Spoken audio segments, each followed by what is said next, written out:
Ok, on va commencer. On va prier. On va recommander ce moment encore entre les mains du Seigneur. Donc, frère et sœurs, prions. Seigneur Jésus, nous te disons merci, Père, pour ce moment que tu nous donnes encore. Seigneur Jésus, merci pour ta présence. Merci pour ton esprit. Merci pour cette journée que tu as donnée à chacun de nous de passer. Merci pour ta protection. Merci pour la santé. Merci pour ta présence. Merci parce que tu nous gardes. Père, nous sommes réunis encore ce soir en ton nom, Papa. Nous te prions de venir et d'être au milieu de nous. Et que ta présence, mon Dieu, Papa, nous réconforte. Que ta présence, Papa, nous édifie. Que ta présence, mon Dieu, Papa, nous relève. Que ta présence, notre Dieu, nous perfectionne.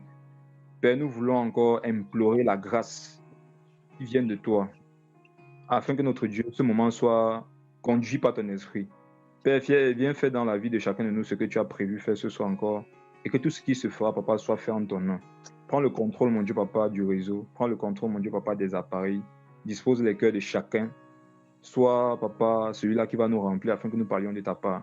Au nom puissant de Jésus-Christ. Amen. Amen.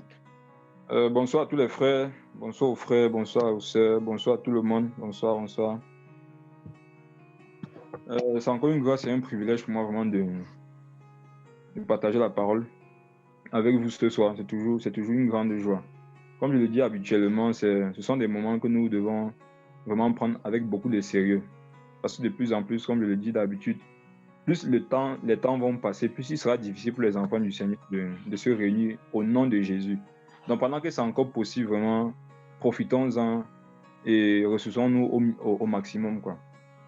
Ok, ce soir nous allons parler d'un sujet, les actes du Saint-Esprit révélés par le sommeil et la mort. Les actes du Saint-Esprit révélés par le sommeil et la mort. Frère, avant de commencer à parler sur ce sujet, j'aimerais commencer par une petite exhortation. Laquelle exhortation, frère, c'est d'être... Vous savez, frère, chaque fois que la parole du Seigneur est partagée, est annoncée, est prêchée, il y a un mouvement qui se fait dans l'esprit. Il y a un mouvement qui est fait par le Saint-Esprit. Il y a aussi un mouvement qui est fait par les démons lorsque la parole est annoncée. Pourquoi? Apocalypse 19, 13 dit que le nom de Dieu, c'est la parole de Dieu. Donc lorsque la parole de Dieu est annoncée, c'est Dieu qui a annoncé. Et lorsque Dieu a annoncé, il y a des mouvements de son esprit. Et les démons conscients de cette réalité, eux aussi se mettent en mouvement, afin que ceux qui sont censés bénéficier des mouvements du Saint-Esprit passent à côté. Et de quelle façon? Par la distraction. Frères et sœurs, je nous prie d'être concentrés par rapport à ce que nous allons écouter, d'être disposés. Ça veut dire que pendant que tu es en train de vouloir écouter ce message, tu es devant une télé, je te prie, éteins-la. Tu ne peux pas écouter un enseignement du Saint-Esprit étant devant la télévision. S'il y a une radio qui est à côté, éteins-la. Si tu es couché et que tu peux te lever, t'asseoir, fais-le. Si tu n'as rien pour noter et que tu peux chercher un cahier, un bic pour noter, fais-le. Si tu es conscient de tes dispositions, tu réalises que tu n'as pas la révérence qu'il faut. Lorsque le Seigneur annonce sa parole, il faut prendre ses dispositions. Parce que vous assure, frères et sœurs, les manifestations de l'onction, les visitations du Saint-Esprit sont proportionnelles au respect que nous avons vis-à-vis de sa parole. Donc, frères et sœurs, soyons assoiffés. Soyons assoiffés ce soir. Je prie que Dieu donne à chacun de nous d'avoir des cœurs disposés, que ce ne soit pas une fois de plus. Que ce ne soit vraiment pas une fois de plus. Parce que le Saint-Esprit est le même, mais chaque jour, il l'opère, il agit différemment. Alors, si un homme qui lui appartient, si une femme qui lui appartient croit qu'elle a déjà connu, c'est dangereux. Parce que toute l'éternité ne suffirait pas pour connaître qui est Jésus, pour connaître qui est le Saint-Esprit. Donc, frères et sœurs, vraiment, soyons disposés, soyons assoiffés. Attendons-nous réellement au Saint-Esprit ce soir. Que ce soit comme si nous n'avions jamais écouté la parole. Vraiment, soyons disposés, frères et sœurs. Donc, les actes du Saint-Esprit révélés par le sommeil et la mort. Mon frère Ernest, est-ce que tu peux prendre acte 20, s'il te plaît?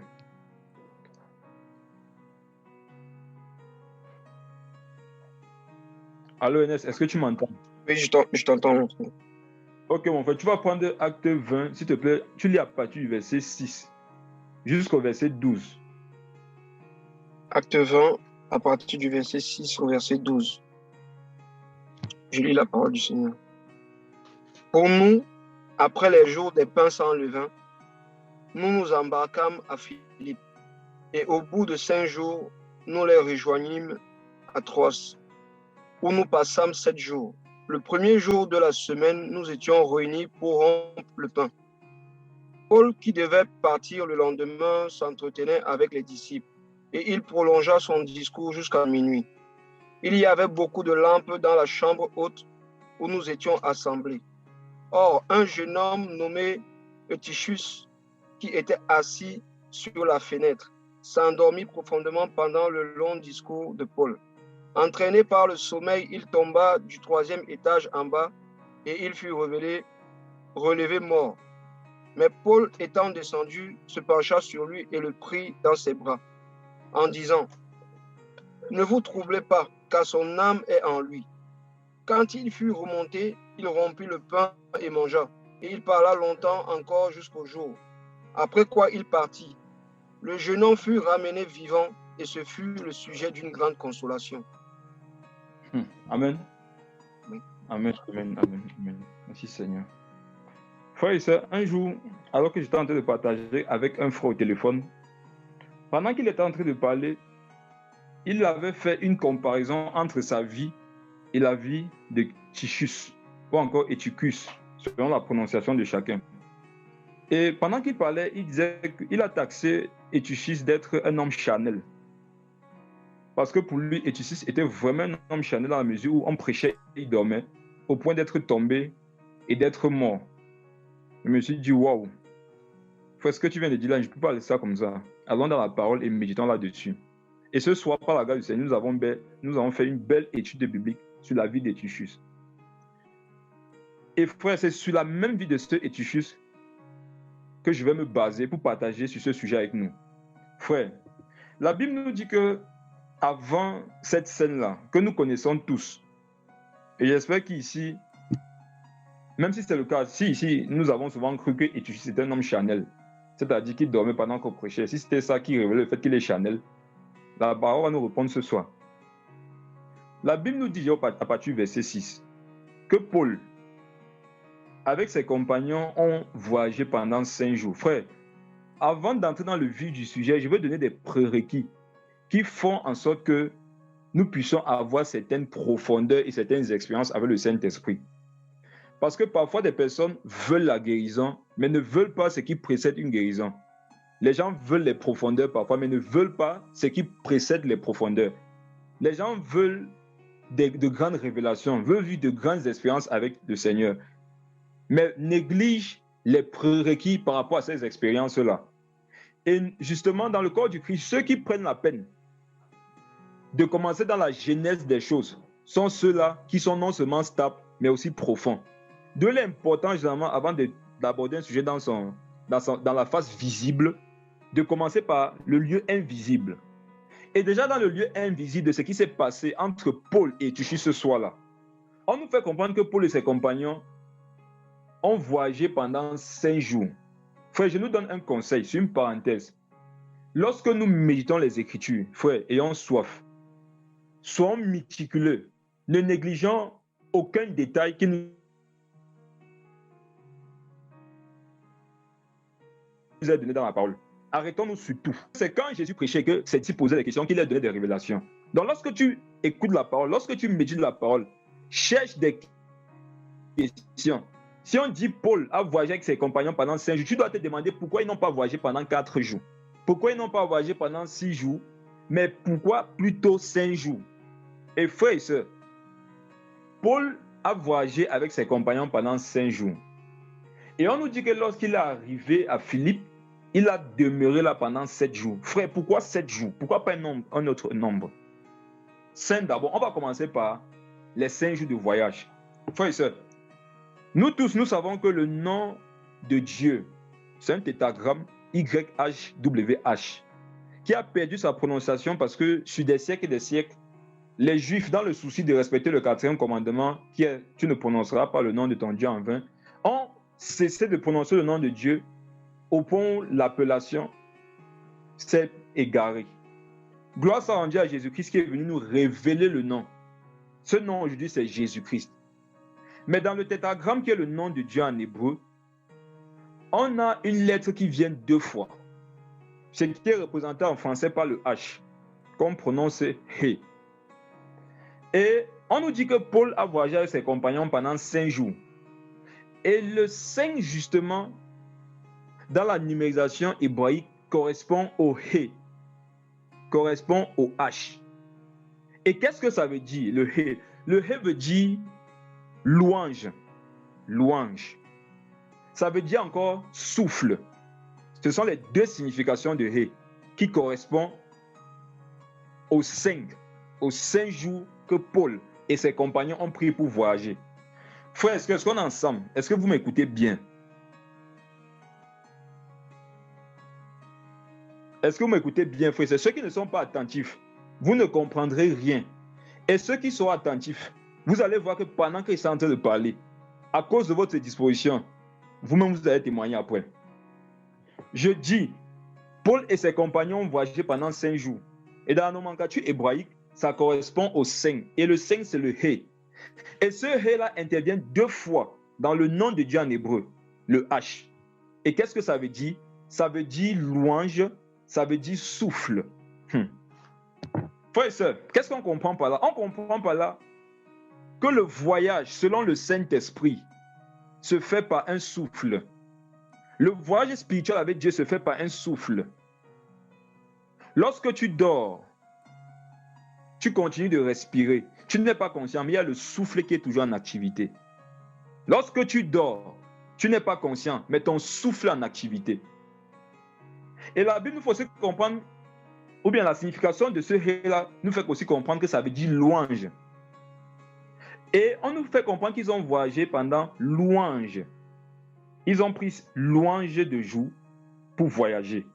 Frères et sœurs, si tu veux voyager avec le Saint-Esprit, il faut le louer. Si tu veux voyager avec le Saint-Esprit, loue-le. Simplement, quand tu seras en train de le louer, tu vas voyager. Tu vas voyager. Et quelles seront les manifestations? La mort au péché, la paix de l'esprit, le repos de l'âme. Paul et ses compagnons ont voyagé pendant louange de jour. Leur voyage se passait dans la louange. Quand tu voyages, est-ce que tu loues Dieu? Quand tu manges, est-ce que tu loues Dieu? Quand tu as des problèmes, est-ce que tu loues Dieu? Quand tu as comme l'impression que tout échappe, est-ce que tu loues Dieu? Ou pour toi, la louange est la manifestation de ce que tout va bien dans ma vie? Si jusqu'aujourd'hui, tu t'es rendu compte que tu ne loues Dieu que lorsque tout va bien, tu n'es pas encore dans la louange que le Seigneur attend. Le Seigneur veut te voir le louer en tout temps, en tout lieu, en toutes circonstances. Paul a loué Dieu avec ses compagnons pendant qu'il voyageait. Et c'est cet aspect de louange-là même qui faisait en sorte que le souffle les préparait à vivre des choses dans cette chambre au-delà. Je vais aller doucement pour que ça ne nous étouffe pas. On nous dit après ces 5 jours de voyage, ces 5 jours dans l'atmosphère de louange. Frères et sœurs, il y a voyage et voyage. Si quelqu'un voyage et un autre voyage dans la louange, je vous assure, ils vont peut-être faire la même distance, mais ils ne vont pas le ressentir de la même façon. Ils vont sûrement avoir les mêmes problèmes dans la vie, mais ils ne vont pas les encaisser de la même façon.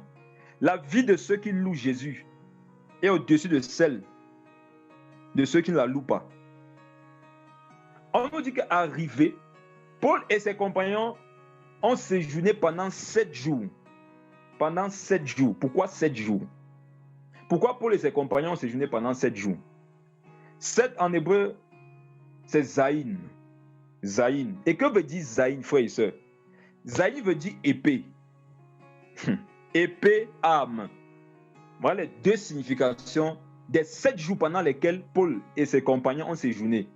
Pendant épée jour, pendant arme jour, pendant 7 jours. Zaïn en hébreu. Frères et sœurs, non seulement Paul et ses compagnons ont voyagé dans la louange, mais lorsqu'ils sont arrivés à leur destination, dans quoi est-ce qu'ils ont séjourné? Ils ont séjourné dans l'épée, dans l'arme. Et c'est quoi l'épée selon Éphésiens 6? C'est la parole. Ils ont séjourné dans la parole pendant 7 jours.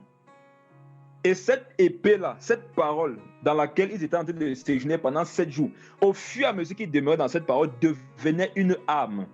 Devenait des armes compliquées. Frères et sœurs, est-ce que nous demeurons dans la parole? Dans quoi est-ce que nous séjournons? Dans ta communion avec le Saint-Esprit, dans quoi est-ce que tu séjournes? Est-ce que tu séjournes avec les plaintes? Est-ce que tu séjournes dans les murmures?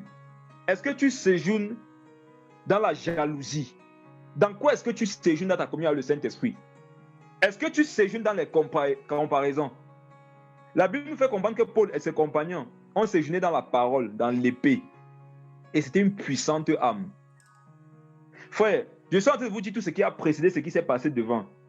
Et je m'arrête en ce qui concerne cette épée, la parole, pour m'adresser à tous ceux qui parfois vont avoir des expériences avec le Saint-Esprit et vont négliger la parole.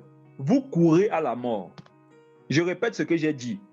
Vous tous qui avez des expériences avec le Saint-Esprit et qui négligez la parole, vous courez à la mort.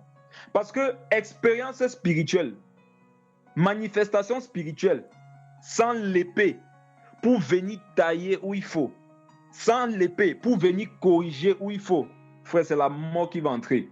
Et pendant que je parle, plusieurs qui m'écoutent sont témoins dans la vie des frères et sœurs des déboires à cause des manifestations spirituelles que ceux-ci vivent en négligeant la parole. Frères et sœurs, ne craignez pas un homme, une femme qui a beaucoup de manifestations spirituelles. Craignez un homme, une femme qui séjourne dans la parole de Jésus. Parce que tout le reste va passer, mais la parole ne passera jamais. Paul a voyagé avec ses disciples, avec ses frères, pendant 5 jours. Ils ont séjourné pendant 7 jours, c'est-à-dire dans l'épée, dans la parole, dans l'âme. Ça veut dire que sur le chemin, ils louaient le Seigneur et le souffle qui est le Saint-Esprit était avec eux. Et quand ils sont arrivés là-bas, ils ont demeuré dans la parole. Et on peut vérifier ça dans Éphésiens 6. Mais mon frère Ernest, s'il te plaît, prends un peu Ézéchiel 9, le verset 1 à 2, avant que je ne passe à autre chose, s'il te plaît. Ézéchiel 9, 1 à 2. Frère, est-ce que vous êtes là? Ézéchiel 9, 1 à 2. S'il te plaît. Ézéchiel 9, 1 à 2, c'est ça. Puis il cria d'une voix forte à mes oreilles. Approchez, approchez-vous qui devez châtier la ville. Chacun son instrument de destruction à la main. Et voici 6 hommes arrivèrent par le chemin de la porte supérieure du côté du septentrion. Chacun son instrument de destruction à la main. Il y avait au milieu d'eux un homme vêtu de lin et portant une écritoire à la ceinture. Ils vinrent se placer près de l'autel des reins. Wow. Amen. Frère, est-ce que tu peux relire le verset 2, s'il te plaît? Verset 2. Et voici 6 hommes arrivèrent par le chemin de la porte supérieure du côté du septentrion. Chacun son instrument de destruction à la main. Il y avait au milieu d'eux un homme vêtu de lin et portant une écritoire à la ceinture. Ils vinrent se placer près de l'autel des reins. Amen. Cet homme dont il est question ici, qui est venu se placer au milieu de frères, il s'agit de Jésus-Christ. Frère, Jésus donne une recommandation avant. Il dit, approchez, vous qui devez châtier la ville, chacun son instrument de destruction à la main. Donc chacun son arme à la main, chacun son épée à la main, chacun la parole à la main. Et c'est lorsque ceux-ci se sont approchés avec ces armes, avec ces instruments de destruction, c'est-à-dire avec cette parole, qu'il est venu au milieu d'eux. Frères et sœurs, Jésus vient régner au milieu des gens qui établissent leur vie sur la parole. Jésus vient rester au milieu des gens qui ont leurs instruments de destruction à la main, leurs armes à la main, leur épée à la main. Et ce n'est pas d'abord une manifestation spirituelle, ce n'est pas d'abord un don, c'est la parole elle-même. C'est au milieu de telles personnes que Jésus-Christ vient régner. C'est quand il a vu qu'ils ont obéi, ah oui, c'était bon, ils ont la parole, que maintenant il vient. On va continuer, mon frère. On va entrer dans Acte 20. Parce qu'il est plus qu'important que les enfants de Dieu, ce que nous comprenions bel et bien. Que le plus important, la base de tout chose, c'est la parole du Seigneur. Quand le Seigneur, sa parole est honorée, quand sa parole est au milieu, il est là aussi. Il est là aussi. Et c'est ça qui va se manifester par des épées, par des armes, par des manifestations et tout le reste. Donc, on va continuer dans Acte, on était dans Acte 20. On va prendre maintenant le verset 7. Mon frère, s'il te plaît, est-ce que tu peux lire le verset 7? Acte 20, verset 7. Mhm. Le premier jour de la semaine, nous étions réunis pour rompre le pain. Paul, qui devait partir le lendemain, s'entretenait avec les disciples et il prolongea son discours jusqu'à minuit. Mhm. S'il te plaît, continue. Il y avait beaucoup de lampes dans la chambre haute où nous étions assemblés. Mhm. Or, un jeune homme nommé Eutychus, qui était assis sur la fenêtre, s'endormit profondément pendant le long discours de Paul. Entraîné par le sommeil, il tomba du 3e étage en bas et il fut relevé mort. Mais Paul, étant descendu, se pencha sur lui et le prit dans ses bras en disant: Ne vous troublez pas, car son âme est en lui. Quand il fut remonté, il rompit le pain et mangea, et il parla longtemps encore jusqu'au jour. Qu'est-ce qu'il fait? Après, Qu'est-ce qu'il a fait? Le verset 11. Quand il fut remonté, il rompit le pain et mangea. Amen. Frères et sœurs, je voudrais davantage parler d'abord de ce qui, dans ce texte, tourne autour de ce qui est fondamental, le sommeil et la mort, qui révèle le Saint-Esprit. La Bible nous fait comprendre que, à un moment, quand il fut remonté, il rompit le pain et mangea. Ça veut dire qu'ils ont pris le repas du Seigneur. Amen. Ils ont pris le repas du Seigneur. J'aimerais dire à tous ceux-là qui veulent avoir une profondeur autre, comment dire, profonde, troublante avec le Saint-Esprit, de régulièrement prendre le repas du Seigneur. Si tu as des difficultés à jeûner, au moins tu ne vas pas me dire que tu auras des difficultés à manger. Le repas du Seigneur, c'est un exercice hyper spirituel. Hyper spirituel. Mon frère, parenthèse, est-ce que tu peux prendre Luc 22? On va voir quelque chose là-bas par rapport au Seigneur lui-même concernant le repas du Seigneur. Luc 22, rapidement, le verset 15, s'il te plaît. Luc 22, verset 15. Mm-hmm. Il leur dit: J'ai désiré vivement manger cette Pâque avec vous avant de souffrir. Waouh. C'est le Seigneur qui parle. Hein? Jésus dit qu'il a désiré manger la Pâque avant de souffrir. Frère, le Seigneur Jésus savait que lorsque tu vas souffrir, il faut manger le repas du Seigneur, il faut manger la Pâque. Parce que la Pâque, en fait, c'était l'image de ça, de lui-même, c'est-à-dire le repas du Seigneur. Et Jésus dit, moi, avant de partir souffrir, je désire manger ça avec vous. Parce que je sais que dans le repas du Seigneur, j'aurai de l'énergie, j'aurai la force, j'aurai la puissance, j'aurai l'onction. J'ai désiré fortement, j'ai ardemment désiré manger ça avant de partir souffrir. Maintenant, la parole nous dit que ceux qui veulent marcher avec Jésus savent de quelle pensée? De la pensée de souffrir. Si tu sais qu'en tant qu'enfant du Seigneur, tu es appelé à souffrir, qu'est-ce qui te reste à faire? Lorsque tu ne jeûnes pas, mange le repas du Seigneur. Mange le repas du Seigneur. Mange le repas du Seigneur de la même façon que tu pries, de la même façon que tu médites, de la même façon que tu jeûnes. Parce que le repas du Seigneur aujourd'hui est devenu comme quelque chose d'hyper spécial, qu'on fait une fois le mois en passant. Frères et sœurs, c'est hyper important. Nous sommes appelés à souffrir en tant que disciples du Seigneur Jésus-Christ. Et notre maître, par rapport à la souffrance, qu'est-ce qu'il a fait? Il s'est armé en mangeant le repas du Seigneur. Donc nous aussi, à cause des souffrances que nous vivons et que nous vivrons, mangeons le repas du Seigneur autant de fois que nous le pouvons. Lorsqu'on lit 1 Corinthiens 11, on se rend compte que là-bas, il y a des personnes qui ont mangé ce repas indignement. Il y a eu deux conséquences. Il y a eu la maladie et il y a eu la mort. Ça veut dire que si je mange ce repas comme il faut, qu'est-ce qu'il y aura? Il y aura guérison et vie. Toi qui es malade, pour qui on a prié, c'est pas parti. Va un peu manger. va manger le repas du Seigneur un peu. Donc pendant que tu es en train de manger ce repas, dis que Seigneur, je prends ça en mémoire de ton nom, en mémoire de ta mort et de ta résurrection. Et j'annonce par là que tu reviens. Et j'annonce par là aussi que je suis guéri. Mange. Va faire les tests et tu reviens nous dire. Toi qui as comme l'impression que ta vie c'est la mort, alors que tu jeûnes, alors que tu pries, alors que tu médites, peut-être tu as négligé le repas du Seigneur. Mal prendre le repas du Seigneur attire la maladie et la mort. Ça veut dire que si tu le prends bien, comme il faut, dans les dispositions de cœur, qu'il faut, tu auras guérison et vie. Toi qui veux guérir les malades, est-ce que tu manges régulièrement le repas du Seigneur?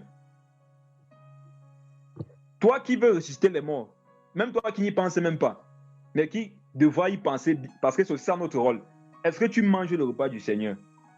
Frère, voilà des choses qui tournent autour de la mort, du sommeil, pour que le Seigneur se révèle. On va aller doucement. Et j'espère que jusqu'ici, on comprend un peu ce que je suis en train d'expliquer. Est-ce qu'on me comprend? Est-ce que jusqu'ici, on comprend, frère et soeur? Parce que le plus important, c'est de comprendre. Ok, revenons dans Acte 20. Et la Bible nous dit ici, en fait, que Paul lui-même, sachant qu'il devait rentrer après, il a pris le repas du Seigneur. Parce qu'il a imité l'exemple de Jésus. Jésus savait qu'après ses souffrances, il devait mourir, il devait partir. Et Paul aussi, sachant qu'il devait se séparer de ses frères, donc partir, a aussi pris le repas du Seigneur. Maintenant, vous et nous ne savons le jour ni l'heure de notre départ. Ça veut dire que nous aussi, nous devons prendre ce repas parce que nous aussi, nous devons partir. Nous devons aller en mission, nous devons voyager pour rencontrer des personnes. Puis nous devons quitter ce monde pour retourner au ciel. Ça veut dire de la même façon que Jésus, de la même façon que Paul, nous avons des raisons de prendre le repas du Seigneur. Ok, on est dans Acte 20, verset 7. Mon frère, s'il te plaît, relis encore le verset 7. Acte 20, verset 7, pardon. Le premier jour de la semaine, nous étions réunis pour rompre le pain. Paul, qui devait partir le lendemain, s'entretenait avec les disciples et il prolongea son discours jusqu'à minuit. Voilà. Donc, le premier jour de la semaine, nous étions réunis pour rompre le pain. Paul devait partir. Et comme il devait partir, il fallait qu'il rompe le pain. Et je répète ce qu'il a dit, frères et sœurs. Nous avons plusieurs types de départs. Quitter ce monde, aller en mission, voyager, tout ça. Je vous assure, spirituellement parlant, autant que cela est possible, lorsque nous nous réunissons en tant que disciples de Jésus, lorsque tu vas dans un autre pays, lorsque tu vas dans une autre ville rencontrer des frères, lorsque tu vas aller en mission, lorsque tu vas voyager, étant conscient que tu vas quitter cette terre, qu'est-ce qu'il serait sage de faire? C'est de régulièrement prendre le repas du Seigneur. Parce que Jésus, avant de partir, il l'a fait. Paul, sachant qu'il devait partir le lendemain, il l'a fait. Toi aussi, tu sais que tu vas partir, il faut le faire. Il faut le faire aussi.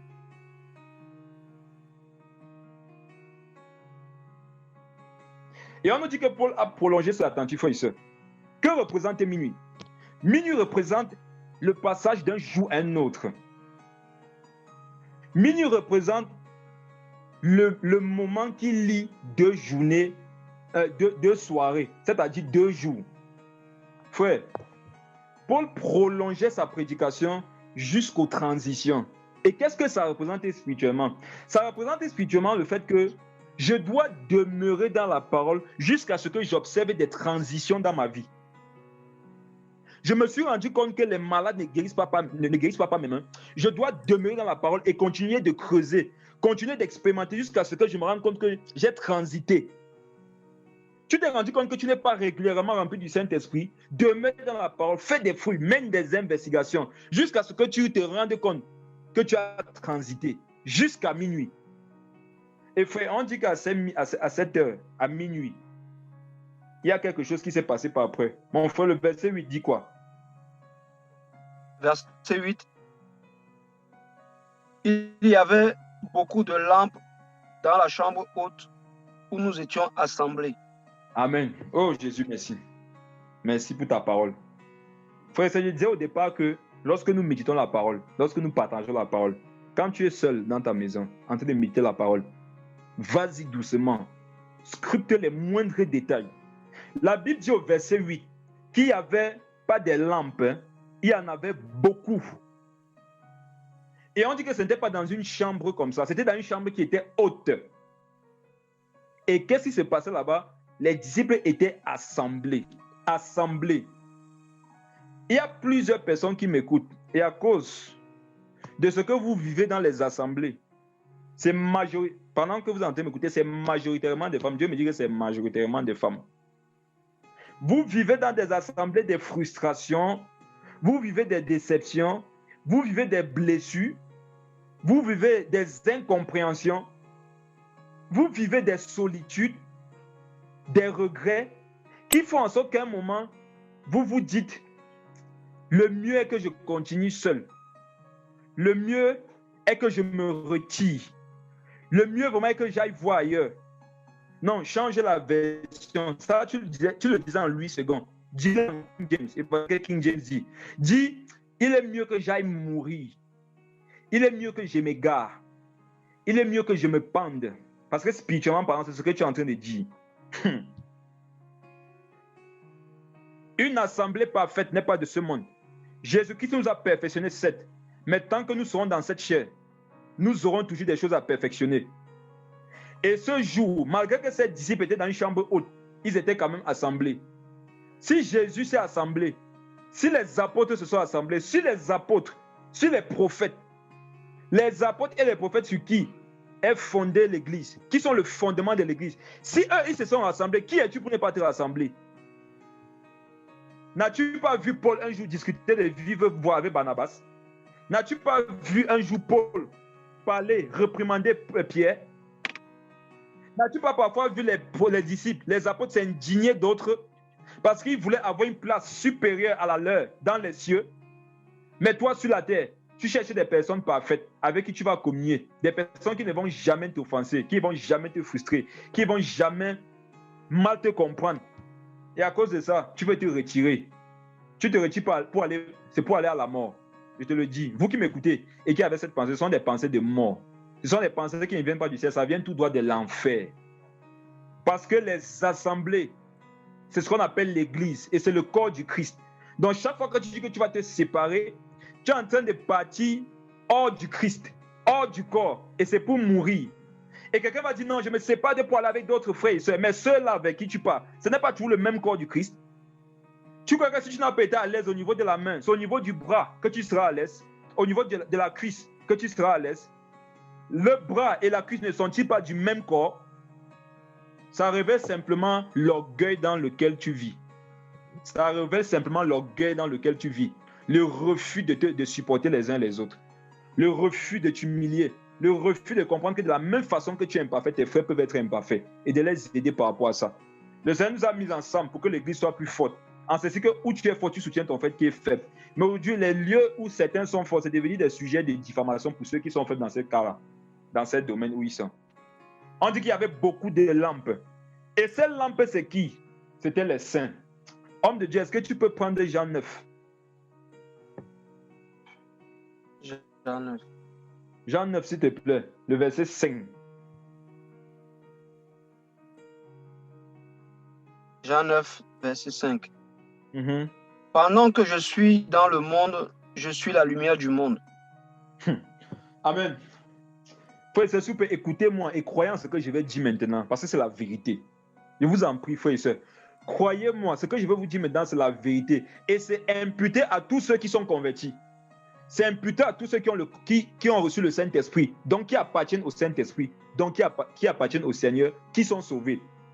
Jésus-Christ de Nazareth, notre Dieu, notre Maître dit, dans Jean 9, le verset 5, que pendant que je suis dans le monde, je suis la lumière du monde. Seigneur, je te prie afin qu'ils croient en ce que je vais dire. Homme de Dieu, s'il te plaît, prends maintenant le chapitre 8, le verset 12. Jésus dit dans Jean, pendant que je suis dans le monde, je suis la lumière du monde. Maintenant, que dit Jean 8, verset 12? Jean 8, verset 12, frère. Jean 8, verset 12.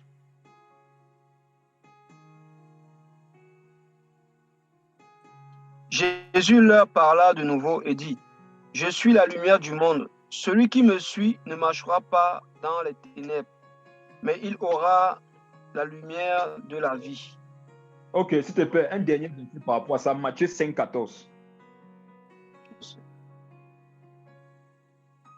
Matthieu 5, 14. Vous êtes la lumière du monde. Une ville située sur une montagne ne peut être cachée. Amen. Oui, soyons posés, écoutons-moi, restons concentrés. Jésus dit dans Jean 9, au verset 5, pendant que je suis dans le monde, je suis la lumière du monde.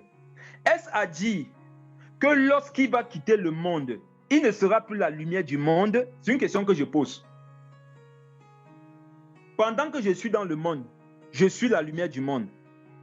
Est-ce à dire que pendant qu'il quitte le monde, lorsqu'il a quitté le monde, il n'était plus la lumière du monde, frères et sœurs? Est-ce que quand Jésus a quitté la terre, il n'était plus la lumière du monde?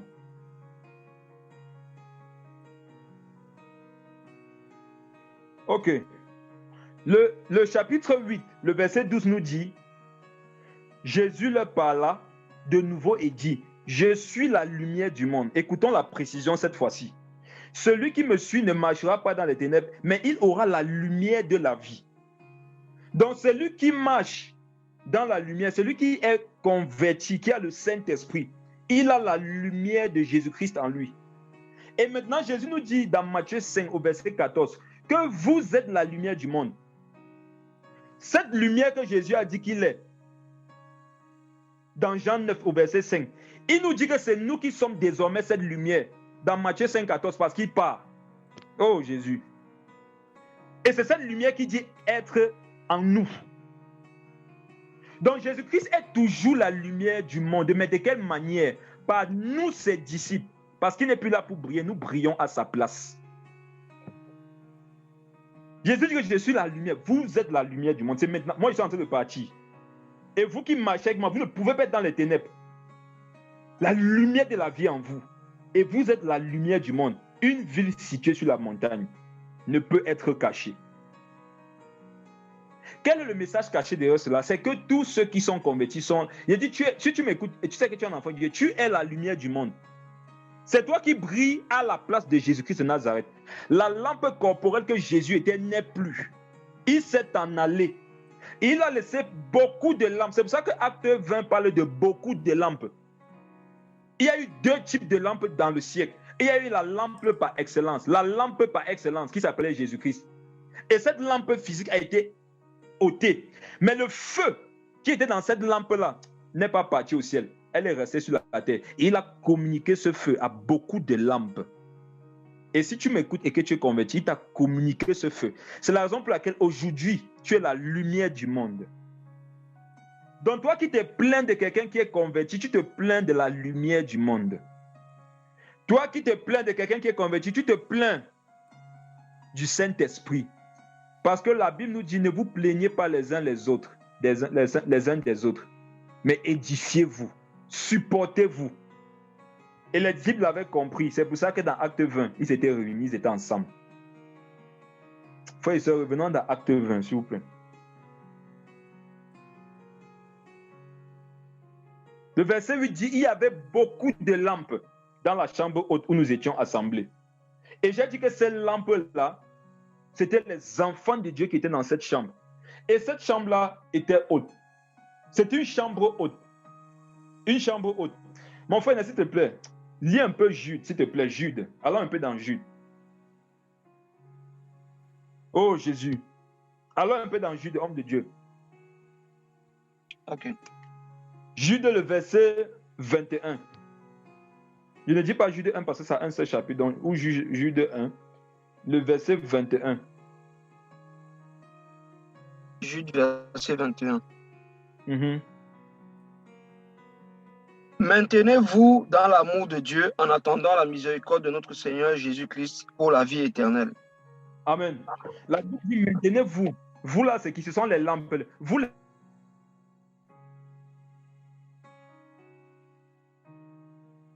lampes. Maintenez-vous dans ça. Ne vous séparez pas au nom soi-disant de Dieu en attendant la miséricorde de notre Seigneur Jésus-Christ pour la vie éternelle. Pour la vie éternelle. Frère et soeur, s'il te plaît, que lis le verset 23 de Dieu, s'il te plaît, le verset 23. Verset 23. Sauvez-en d'autres en les rachetant du feu. Et pour d'autres encore, ayez une pitié mêlée de crainte, haïssant jusqu'à la tunique souillée par la chair. Frère et soeur, je suis en train de nous donner tout ce qui tourne autour des actes du Saint-Esprit qui se manifestent par le sommeil et la mort. Tout ce que je suis en train d'expliquer là, c'est ce qui tourne autour. L'une des choses qui tourne autour, c'est que dans le corps du Christ, nous sommes des lampes. Nous sommes des lampes. Et le Seigneur attend que nous nous maintenions dans l'amour de Dieu, en entendant sa miséricorde. Et pour verset 21, il dit, sauvez-en d'autres en les arrachant du feu. Et pour d'autres encore, ayez une pitié mêlée de crainte, haïssant jusqu'à la tunique souillée par la chair. Voilà les motivations qui doivent nous habiter. Et qu'est-ce que ces motivations-là font? Elles donnent du sommeil à ton péché. Ça va faire sommeiller le péché. Et un jour, ça va créer la mort du péché. Bref, continuons d'abord. Revenons dans Acte 20.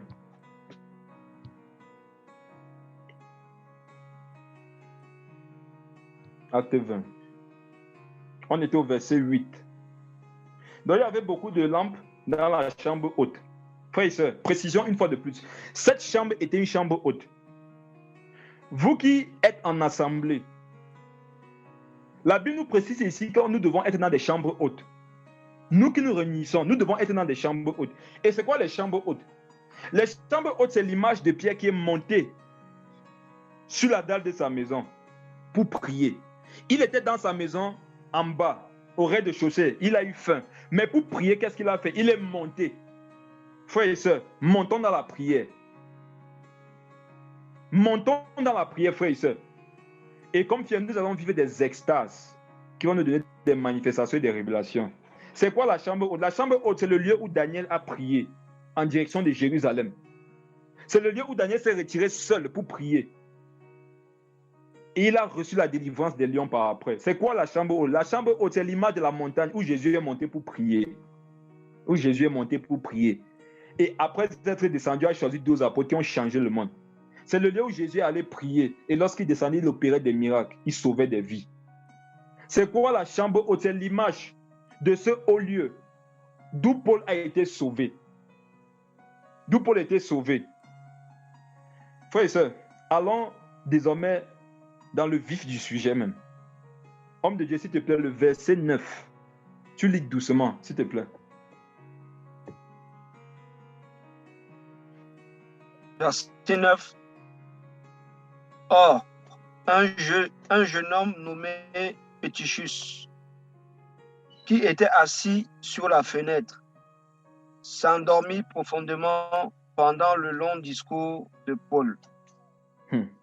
Entraîné par le sommeil, il tomba du 3e étage en bas et il fut relevé mort. Amen. Comme je le disais, une fois je partageais avec un frère sur ce sujet qui avait trouvé que Eutychus était un homme charnel. Parlons donc d'Eutychus maintenant.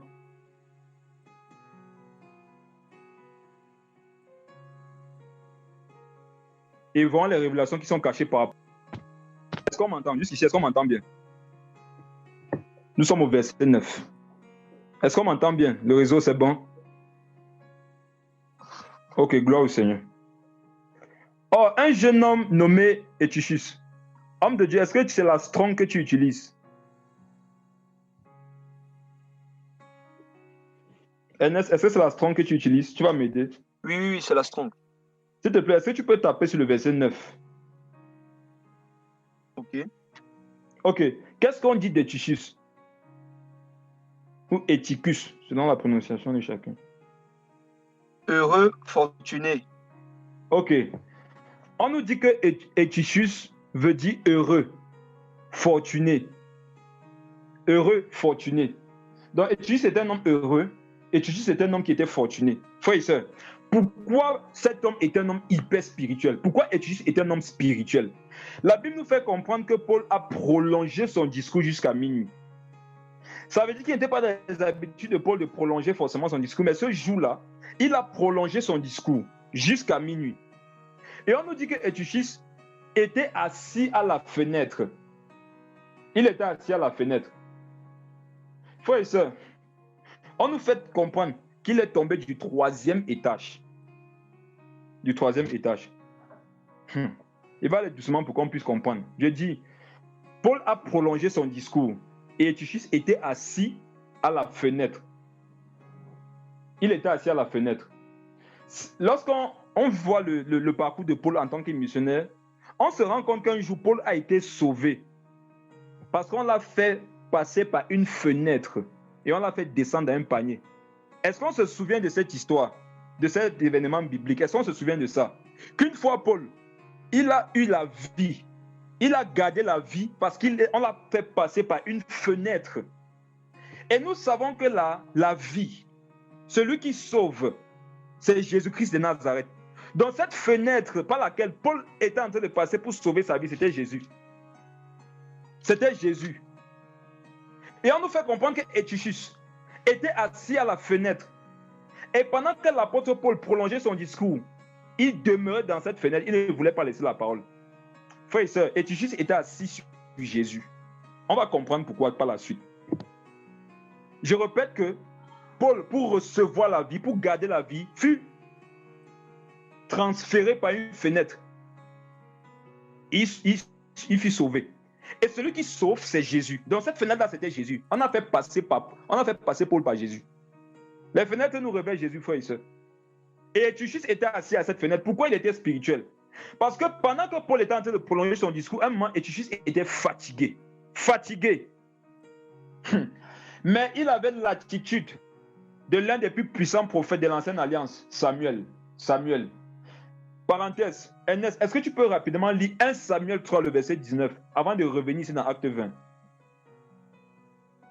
1 Samuel 3, le verset 19, s'il te plaît, homme de Dieu. Okay. Qu'est-ce qu'on dit dans Samuel? 1 Samuel 3, le verset 19. 1 Samuel 3, verset 19. Samuel grandissait, l'Éternel était avec lui, et il ne laissa tomber à terre aucune de ses paroles. Frère et sœur, Samuel, quand lui grandissait, à la différence de beaucoup, lui ne laissait aucune goutte. Samuel ne laissait aucune goutte de la parole tomber. Oh, frère et sœur, Eutychus était dans le même état d'esprit. Paul prêche, Paul prolonge son discours. Eutychus est fatigué, mais Eutychus ne veut laisser tomber aucune goutte. Il dit, c'est vrai, je suis fatigué, mais je vais pas aller dormir. Je vais persévérer. Je vais écouter toute la prédication. Je ne veux laisser aucune goutte. Aucune goutte, je ne veux laisser. Où est cet engouement aujourd'hui de ces personnes qui méditent pendant des heures parce qu'ils ne veulent laisser tomber aucune goutte? Où est cet empressement aujourd'hui des enfants de Dieu qui veulent être édifiés et qui sont capables d'écouter des hommes de Dieu prêcher la vérité, leur parler de Jésus, leur parler du royaume pendant des heures parce qu'ils ne veulent laisser tomber aucune goutte? Eutychus faisait partie d'eux. Eutychus n'a pas écouté son corps. Il n'a pas voulu laisser tomber une seule goutte. Il a persévéré parce qu'il voulait tout écouter. Et Dieu est en train d'observer ses motivations. Vous qui croyez que dormir pendant une prédication, c'est un acte charnel, vous devez vous repentir. Vous qui croyez que dormir pendant qu'on prie, c'est toujours un acte charnel. Frères et sœurs, comprenez l'image que je donne. Il y a deux types de personnes qui prient. Il y a deux types de personnes qui dorment pendant qu'ils prient. Il y a deux types de personnes qui dorment pendant qu'elles prient. Voici les premières catégories de personnes qui dorment. Il y en a qui dorment dans la prière parce qu'ils sont paresseux. Parce qu'ils sont paresseux. Parce qu'ils manquent de discipline. Ça, c'est la première catégorie. Frères et sœurs, il y a une autre catégorie. Moi, je bénis Dieu pour ceux-là. Ceux qui dorment dans la prière parce qu'ils prient au point de donner toute leur force. Et qui, à un moment, tombent parce qu'ils n'ont plus de force. Ceux qui prient au point de donner toute leur force. Ceux qui prient au point de perdre toute leur énergie. Et qui s'endorment au lieu de la prière. Frères et sœurs, il y a deux types de personnes qui écoutent la parole. Il y a deux types de personnes qui dorment pendant que la parole est annoncée. Il y en a qui dorment parce qu'elles sont paresseuses, parce qu'elles sont légères dans leur communion avec le Saint-Esprit. Il y en a qui dorment comme Eutychus parce qu'elles ne veulent laisser tomber aucune goutte. Et à un moment donné, les forces les lâchent. Et elles s'endorment.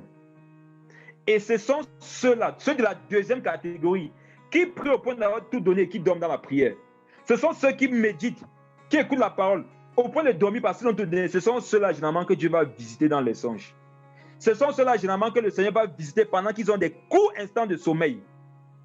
Ce sont ceux-là que Dieu va généralement visiter pendant qu'ils ont de courts instants de mort. Parce que le sommeil, c'est une mort. C'est une mort. Mais on a vu que pendant que tu meurs, le souffle, lui, continue d'agir. Quand tu dors, tu es mort, mais le souffle est toujours là. On va comprendre ce qui s'est passé avec Tichis devant. On va comprendre ce qui se passe lorsqu'un mort ressuscite. Et Tichis n'a voulu laisser tomber aucune goutte. Aucune goutte. Il a tout donné, il a dormi. Et on nous fait comprendre que ce jeune homme qui était assis à la fenêtre s'endormit. Et je vous ai dit que cette fenêtre, c'était Jésus-Christ de Nazareth. Frères et sœurs, si quelqu'un s'endort sur Jésus, est-ce qu'il est endormi? Est-ce qu'il dort? Si quelqu'un dort sur Jésus, est-ce qu'il est en train de dormir? Non, non, non, il ne dort pas parce que notre Dieu ne sommeille ni ne dort.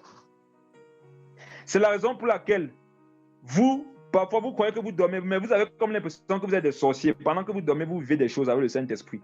Et quand vous vous levez, vous dites, est-ce que c'est encore normal, ce genre de communion avec Dieu? C'est normal. C'est normal.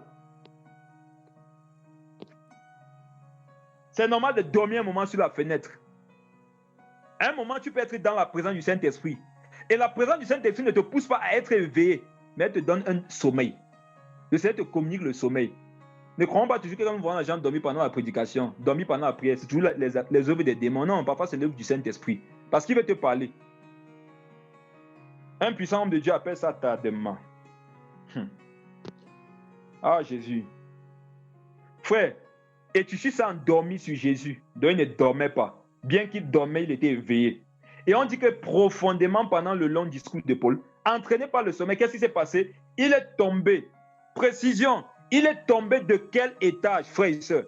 Du premier, du deuxième, du quatrième, du cinquième. Et tu est tombé de quel étage, frères et sœurs? Et tu est tombé du troisième étage. Pourquoi du troisième étage? Pourquoi Tichis est tombé du troisième étage? Avant de répondre à cette question, mon frère, s'il te plaît, prends un peu Apocalypse 1, voix, le verset 3. On va voir quelque chose là-bas. Apocalypse 1, verset 3. Heureux celui qui lit et ceux qui entendent les paroles de la prophétie et qui gardent les choses qui y sont écrites, car le temps est proche. Mon frère, s'il te plaît, relis. Heureux celui qui lit. Apocalypse 1, verset 3.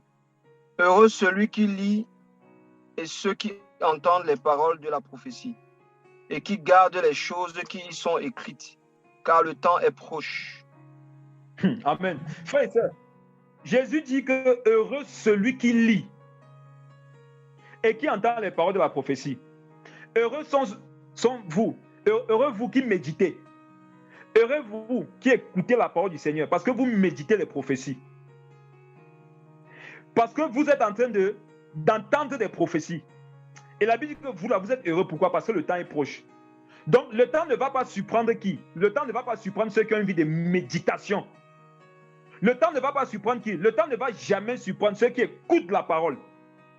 Parce que eux, là, ils vont être éveillés. Parce que la prophétie vient éveiller. Et Tichus n'était sûrement pas en train de lire, mais il était en train d'entendre les paroles. Et les paroles que Paul était en train de prononcer étaient des paroles prophétiques. De la même façon, pendant que tu es en train d'écouter cette prédication, tu es en train d'écouter des prophéties. Et Tichus savait qu'il ne me faut louper aucune prophétie. Et c'est à cause de ça aussi qu'il a persévéré. Et qu'est-ce qu'on nous dit de ces personnes? Jésus dit quoi? Elles sont heureuses. Donc, heureux est Tichus parce qu'il dormait pour n'avoir pas voulu laisser une seule prophétie. Même dans son sommeil, il était heureux. N'avez-vous pas vu des personnes dont on a l'impression d'être des personnes qui dorment seulement et qui sont déjà mortes? Ne voyez-vous pas comment ces personnes sont heureuses? Contrairement à ces personnes qui sont toujours éveillées, qui refusent de mourir. Toi qui refuses de mourir à tel mauvais caractère, ne vois-tu pas que tu n'es pas heureux? Toi qui ne veux pas supporter ton frère et ta soeur, ne vois-tu pas que tu n'es pas heureux? Toi qui ne veux pas être prompt à pardonner à ceux qui t'offensent, ne vois-tu pas que tu n'es pas heureux? Toi qui ne cesses d'accuser les autres par rapport à tout ce que tu vis comme difficulté, ne vois-tu pas que tu n'es pas heureux? C'est parce que tu ne dors pas, il faut dormir. Dors à tes motivations. C'est parce que tu n'es pas mort, il faut mourir à ça. Mort, il faut mourir, meurs à tes plaintes. Heureux ceux qui lisent, heureux ceux qui entendent la prophétie. Tu peux écouter les prophéties au point de mourir, mais la Bible dit que tu es quand même heureux. Frères et sœurs, revenons dans Acte 20. On a dit qu'il est tombé du troisième étage. Troisième étage. Il n'est pas tombé du deuxième, il n'est pas tombé du quatrième. Il est tombé du 3e étage. Le 3 là, c'est quoi? C'est Guimel. 3, c'est Guimel. Et que veut dire Guimel? Guimel veut dire le chameau. Et frère, qu'est-ce qui se passe lorsqu'un homme est sur un chameau? Lorsqu'un homme est sur un chameau, il a une taille supérieure à la taille des hommes normaux. Qu'est-ce qui se passe quand un homme est sur un chameau? Lorsqu'un homme est sur un chameau, il voit plus loin que ceux qui ne sont pas sur un chameau. Quand Eutychus est tombé du 3e étage pour mourir, sa mort devait faire en sorte que des gens voient ce qu'ils n'ont jamais vu. Résurrection des morts. Sa chute du 3e étage devait révéler un caractère de Jésus-Christ, le caractère du chameau, qui nous donne de voir les choses que nous n'avons jamais vues, qui nous donne d'entendre les choses que nous n'avons jamais entendues, qui nous donne d'expérimenter les choses que nous n'avons jamais expérimentées. Le chameau. Est-ce que tu veux mourir? Est-ce que tu veux expérimenter le chameau? Il faut tomber. Laisse tomber ce caractère. Tombe à ton orgueil. Laisse que ça tombe. Sommeille un peu. Dors un peu. Meurs. Meurs à ça. Laisse le Seigneur. Meurs sur Jésus. Dors sur Jésus à la fenêtre. Laisse tomber ce caractère. Laisse tomber ces accusations. Laisse tomber ces frustrations, cette culpabilité. Tu as péché, tu as demandé pardon. Jésus t'a pardonné. Meurs. Meurs. Ne reviens plus sur ce péché. Jésus t'a pardonné. Passe à autre chose. Reste sur la fenêtre. Ne va pas sur la porte. Ne va pas ailleurs. Reste sur la fenêtre. Jésus dirait que ceux qui passent par la fenêtre pour entrer dans la bergerie, là, ce sont quoi? Ce sont les voleurs. Pourquoi? C'est lui la fenêtre. La fenêtre ne peut pas passer par la fenêtre. Donc tous ceux qui passent par la fenêtre, Jésus les voit. Ils sont des voleurs. On est dans Acte 20. Il est tombé du 3e étage. Et on dit qu'il fut relevé mort. C'est ça, non, Ernest? C'est ça dans ta version aussi. Verset 9. Il fut relevé mort.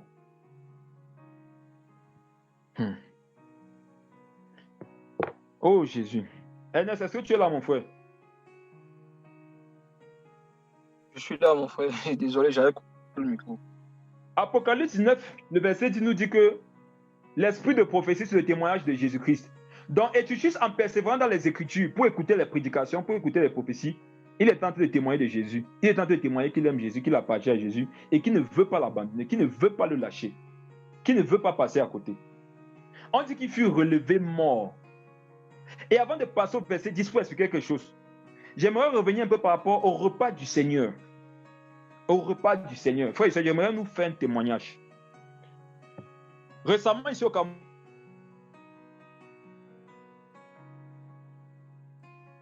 nous avons organisé une retraite spirituelle. Le Seigneur m'a poussé à prendre tout l'argent qui nous restait. Je me rappelle pouvoir rentrer. Tout le reste, le Seigneur m'a mis à cœur d'acheter en abondance le fruit de la vigne. Le Seigneur m'a mis à cœur d'acheter assez de fruits de la vigne. Et ce soir, alors que nous devions passer à des partages de la parole, des moments d'adoration, nous avons partagé le repas du Seigneur. Et ce soir, j'ai dit, chacun va boire à sa soif, physiquement d'abord. Et pour ceux qui étaient à ces retraites, ils se rappellent que c'est moi-même qui partageais le vin. Et je passais et je repassais. Les gens se demandaient, mais qu'est-ce qui se passe? Et beaucoup riaient quand je revenais peut-être pour la 5e fois vers eux, la 6e fois, la 7e fois, voire pour certains vers eux. Pour qu'ils boivent, il fallait qu'ils boivent. Parce que je savais ce qui se cachait ce soir-là derrière le repas du Seigneur. Et nous buvâmes. Nous buvâmes au point d'être ivres. Pas physiquement, mais être ivres de l'esprit. Et pour ceux qui étaient là ce jour, avant même que nous n'invoquions le Saint-Esprit, que déjà il était là. Ceux qui étaient là ce soir ont vécu des choses qu'ils n'ont jamais vécues avec le Saint-Esprit. Ceux qui étaient là ce soir ont vu ce qu'ils n'avaient jamais vu, ont entendu ce qu'ils n'avaient jamais entendu, ont expérimenté ce qu'ils n'avaient jamais expérimenté. Pourquoi? Parce qu'ils avaient bu. Ils n'avaient pas jeûné, ils avaient bu. Ils avaient bu au nom de Jésus. Communion fraternelle, fraction du repas, fraction du pain, consommation du fruit de la vigne, en mémoire de Jésus-Christ, de l'œuvre de la croix. Ceux qui croient que c'est Chanel, vous passez à côté de beaucoup de choses. Ceux qui croient que c'est une affaire de ceux qui fuient le jeûne, vous passez à côté de beaucoup de choses. Alors, verset 10. On nous fait comprendre que Eutychus s'est endormi et il est tombé. Le fait que Eutychus s'est endormi et est tombé peut aussi représenter un frère, une sœur qui est membre de sa communion avec le Saint-Esprit est en difficulté et s'endort spirituellement. Le fait que Eutychie soit tombé du 3e étage et relevé mort est aussi l'image selon laquelle un frère, une soeur, un membre de sa communion avec le Saint-Esprit peut être dans la mort spirituelle. Qu'est-ce que le Seigneur attend des Paul? Qu'est-ce que le Seigneur attend des forts? C'est qu'il laisse la prédication, c'est qu'il laisse les manifestations du Saint-Esprit et descende jusqu'au niveau de ceux-là qui sont tombés, et descende jusqu'au niveau de ceux-là qui sont morts, et descende jusqu'au niveau de ceux-là qui sommeillent pour les relever, pour les relever. La Bible dit que les forts soutiennent les faibles. Ce soir, Eutychie était aussi l'image des faibles. J'ai dit aussi l'image des faibles. Et Paul était l'image des forts. Et le verset 10 nous fait comprendre que Paul est mort en lui-même. Il n'est pas resté dans ses hauteurs. Il n'est pas resté au 3e étage seul. Paul n'est pas resté dans ses dimensions spirituelles. Paul n'est pas resté dans ses atmosphères personnelles avec le Saint-Esprit. Paul est descendu. Paul est descendu. Il a laissé ce qu'il faisait. Il est descendu. Il s'est penché sur celui-là qui venait de perdre la vie. Il est descendu sur celui-là qui venait de perdre la vie. En disant, ne vous troublez pas, car son âme est en lui. Frères et sœurs, je vous disais tout à l'heure que je vais descendre quelque chose. Je vais expliquer quelque chose. Je vous disais... Ernest, est-ce que tu es là? Je suis là, mon frère.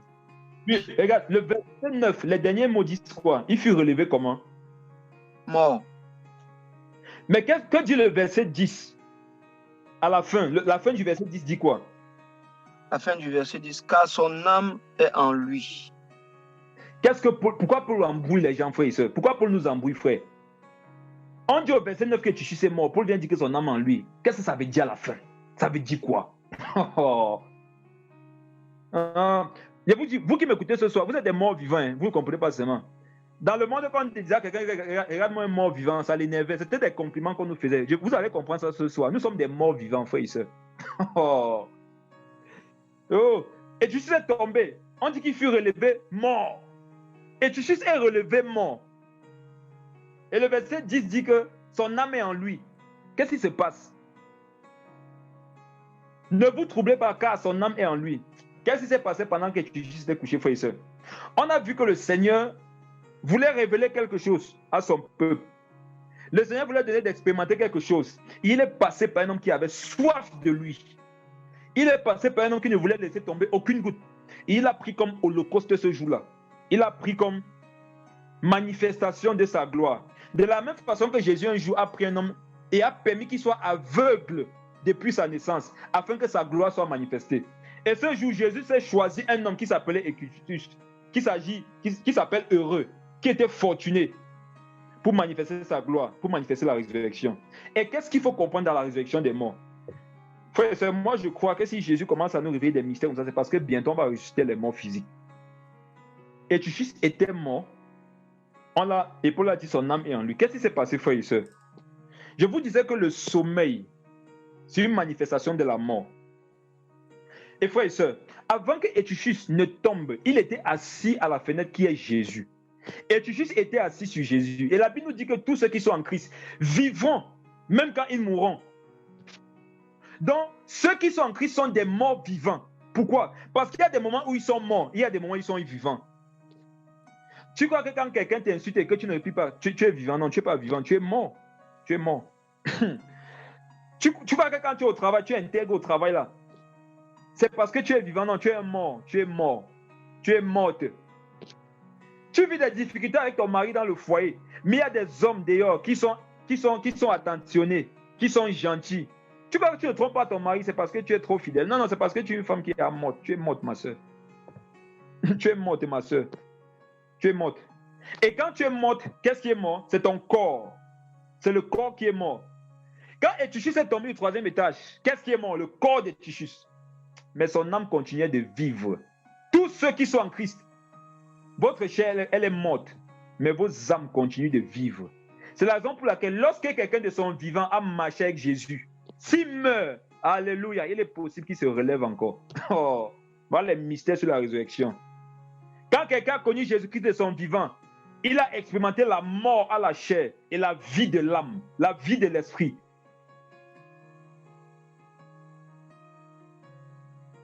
C'est ça qui fait en sorte que s'il est mort, s'il est juste dans l'état de mort, il peut encore expérimenter l'état de vivant. Elle peut encore expérimenter l'état de vivant. Tabitha était dans l'état de mort. Appelé Pierre. Pierre dit, ma soeur, réveille-toi un peu. Elle s'est un peu réveillée. Elle est revenue dans l'état de vivant. Pourquoi? Étant vivante, son corps était à mort. Lorsque tu dors, tu es mort, mais tu continues de vivre. Et la mort n'est que la manifestation profonde du sommeil. Ne dit-on pas que les saints qui sont morts dorment? Ne dit-on pas que les saints qui sont morts dorment? Pourquoi lorsque maintenant quelqu'un meurt, selon le langage humain, nous chrétiens, nous paniquons et ne croyons pas que Jésus peut le réveiller puisque nous savons qu'il dort? Le corps de Tuchis était mort, c'est vrai, mais son âme était en lui. C'est la raison pour laquelle il a été ressuscité. Et frère, c'est depuis le jour où mon père est mort et est ressuscité, il a fait quelque chose, frère, qui lorsque j'y pense me donne la chair de poule et excite son esprit en moi. Homme de Dieu, s'il te plaît, prends Matthieu 16. On va aller un peu plus profondément par rapport à ça. Frère, sommeillant, mourant. Pourquoi? Sommeillant et mourant dans la paix. Pourquoi? Parce que notre Dieu ne sommeille pas. Lui ne meurt pas. Donc si nous sommeillons par rapport au péché, si nous mourons au péché, nous vivons parce que notre Dieu ne sommeille pas, il ne meurt pas. Qu'est-ce que le péché, frère? Ernest, s'il te plaît, est-ce que tu peux prendre Matthieu 16, le verset 19? Je veux voir les choses qui nous sont imputées. Je dis bien les choses qui nous sont imputées. Quand je dis qu'ils nous sont imputées, ce sont des choses qui sont vraies dans nos vies. Que nous croyons ou pas, c'est ce qui est. Et moi, je nous implore à avoir foi en ce que je suis en train de prêcher parce que c'est la parole. Matthieu 16, verset 19, s'il te plaît. Matthieu 16, verset 19. Je te donnerai les clés du royaume des cieux. Ce que tu liras sur la terre sera lié dans les cieux. Et ce que tu délieras sur la terre sera délié dans les cieux. Je voudrais m'adresser à ceux qui dorment et qui meurent.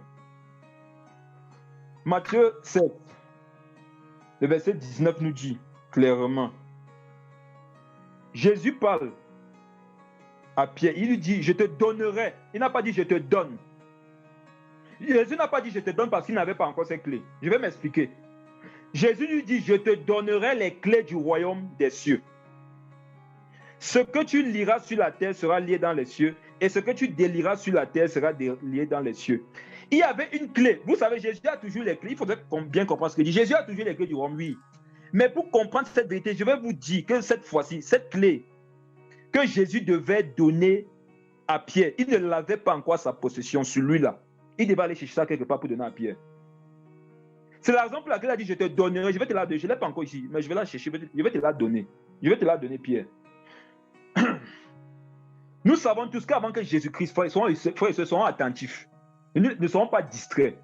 Avant que Jésus-Christ ne vienne mourir et ressusciter, il existait toujours un lieu qu'on appelle le séjour des morts. Et nous savons tous que le séjour des morts abritait non seulement le sein d'Abraham, qui était l'abri des justes, mais abritait aussi l'enfer, qui était le lieu des tourments pour ceux qui ne connaissaient pas Dieu, pour ceux qui étaient des impies, des pécheurs, des païens. Et on nous fait comprendre que ceux qui étaient dans le sein d'Abraham, qui étaient des saints, qui ne souffraient pas, étaient quand même dans le séjour des morts. On se rappelle de Lazare. Je dirais que le séjour des morts abritait non seulement les enfers où les gens souffraient, mais aussi le sein d'Abraham qui était le lieu des saints. Et je dis que ce lieu-là abritait non seulement ceux qui étaient justes, mais aussi ceux qui étaient des pécheurs. Donc c'est une prison quand même. Que ce soit les saints, que ce soit les pécheurs, tous étaient dans le séjour des morts. Et le séjour des morts, c'est une prison. Et qui détenait les clés de ce lieu? C'est la mort. C'est la mort qui détenait les clés de ce lieu. Jésus a parlé de ces clés d'Apocalypse 1 au verset 18. Homme de Dieu, cherche ça pendant que je parle, s'il te plaît. Apocalypse 1, verset 18. Donc, Jésus est descendu en enfer, dans les enfers. On dit que quand il est mort, il est descendu dans les enfers.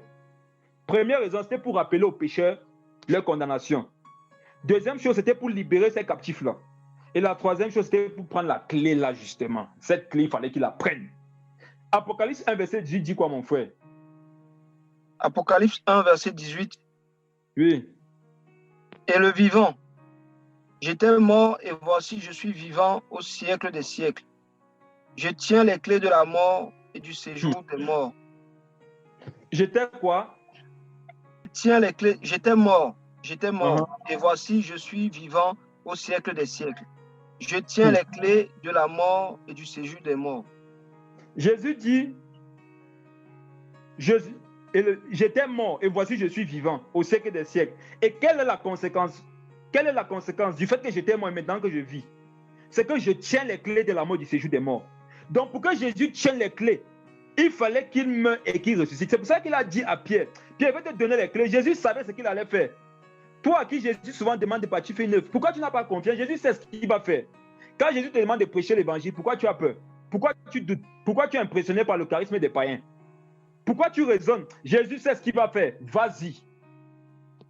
Jésus, c'est quelqu'un qui parle avec autorité, avec assurance, parce qu'il sait ce qu'il va faire. Je te donnerai, c'est vrai, je ne l'ai pas encore payé, mais je vais te la donner. Va prêcher ma parole, je vais me glorifier. Vas-y, vas-y, je vais me glorifier. Va prier pour ce malade, il va se lever, tu vas voir. Vas-y, mon fils, n'aie pas peur. Prends courage. Va avec la force, va avec la foi que tu as, je vais me glorifier. Ma fille, ne crains pas. Lorsque tu es dans ta chambre et que tu pries, quand tu intercèdes pour les âmes, je t'écoute. Ne doute pas, je vais t'exaucer. Continue de prier. Je dis, Pierre, je te donnerai cette clé-là. Je vais te la donner. Jésus savait qu'il va vaincre la mort. Jésus savait qu'il va vaincre le séjour des morts. Il dit, je suis vivant. Je suis vivant. J'étais mort et je suis vivant. Au siècle des siècles. Je tiens la clé de la mort et du séjour des morts. Et je disais que quand Jésus donc est parti dans ce séjour des morts, la clé n'était pas à lui. C'était à la mort. Et la clé était aussi au séjour des morts. Jésus a dit la mort, séjour des morts. Où es-tu? Ils ont dit, Seigneur, nous voici. Il a dit, mettez les clés dans ma main. Frère, ils étaient obligés d'obéir. Parce que celui qui leur parlait, il s'appelle Je suis. Et ils ont un commencement, mais c'est lui qui leur a donné cet ordre ce jour-là. Il n'a pas de commencement.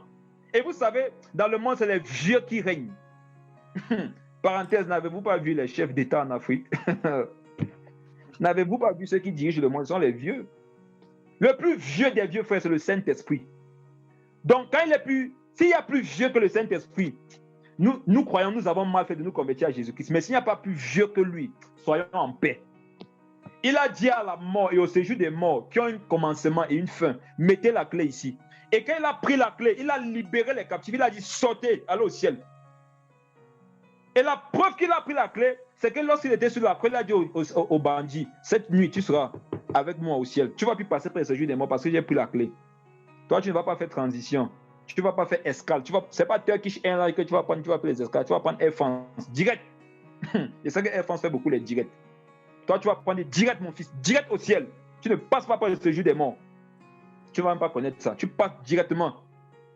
Et frère, qu'est-ce qui s'est passé pour tous ceux qui ont accepté de mourir au péché, de se convertir à Jésus-Christ et de sommer sur les choses qui ne sont pas importantes?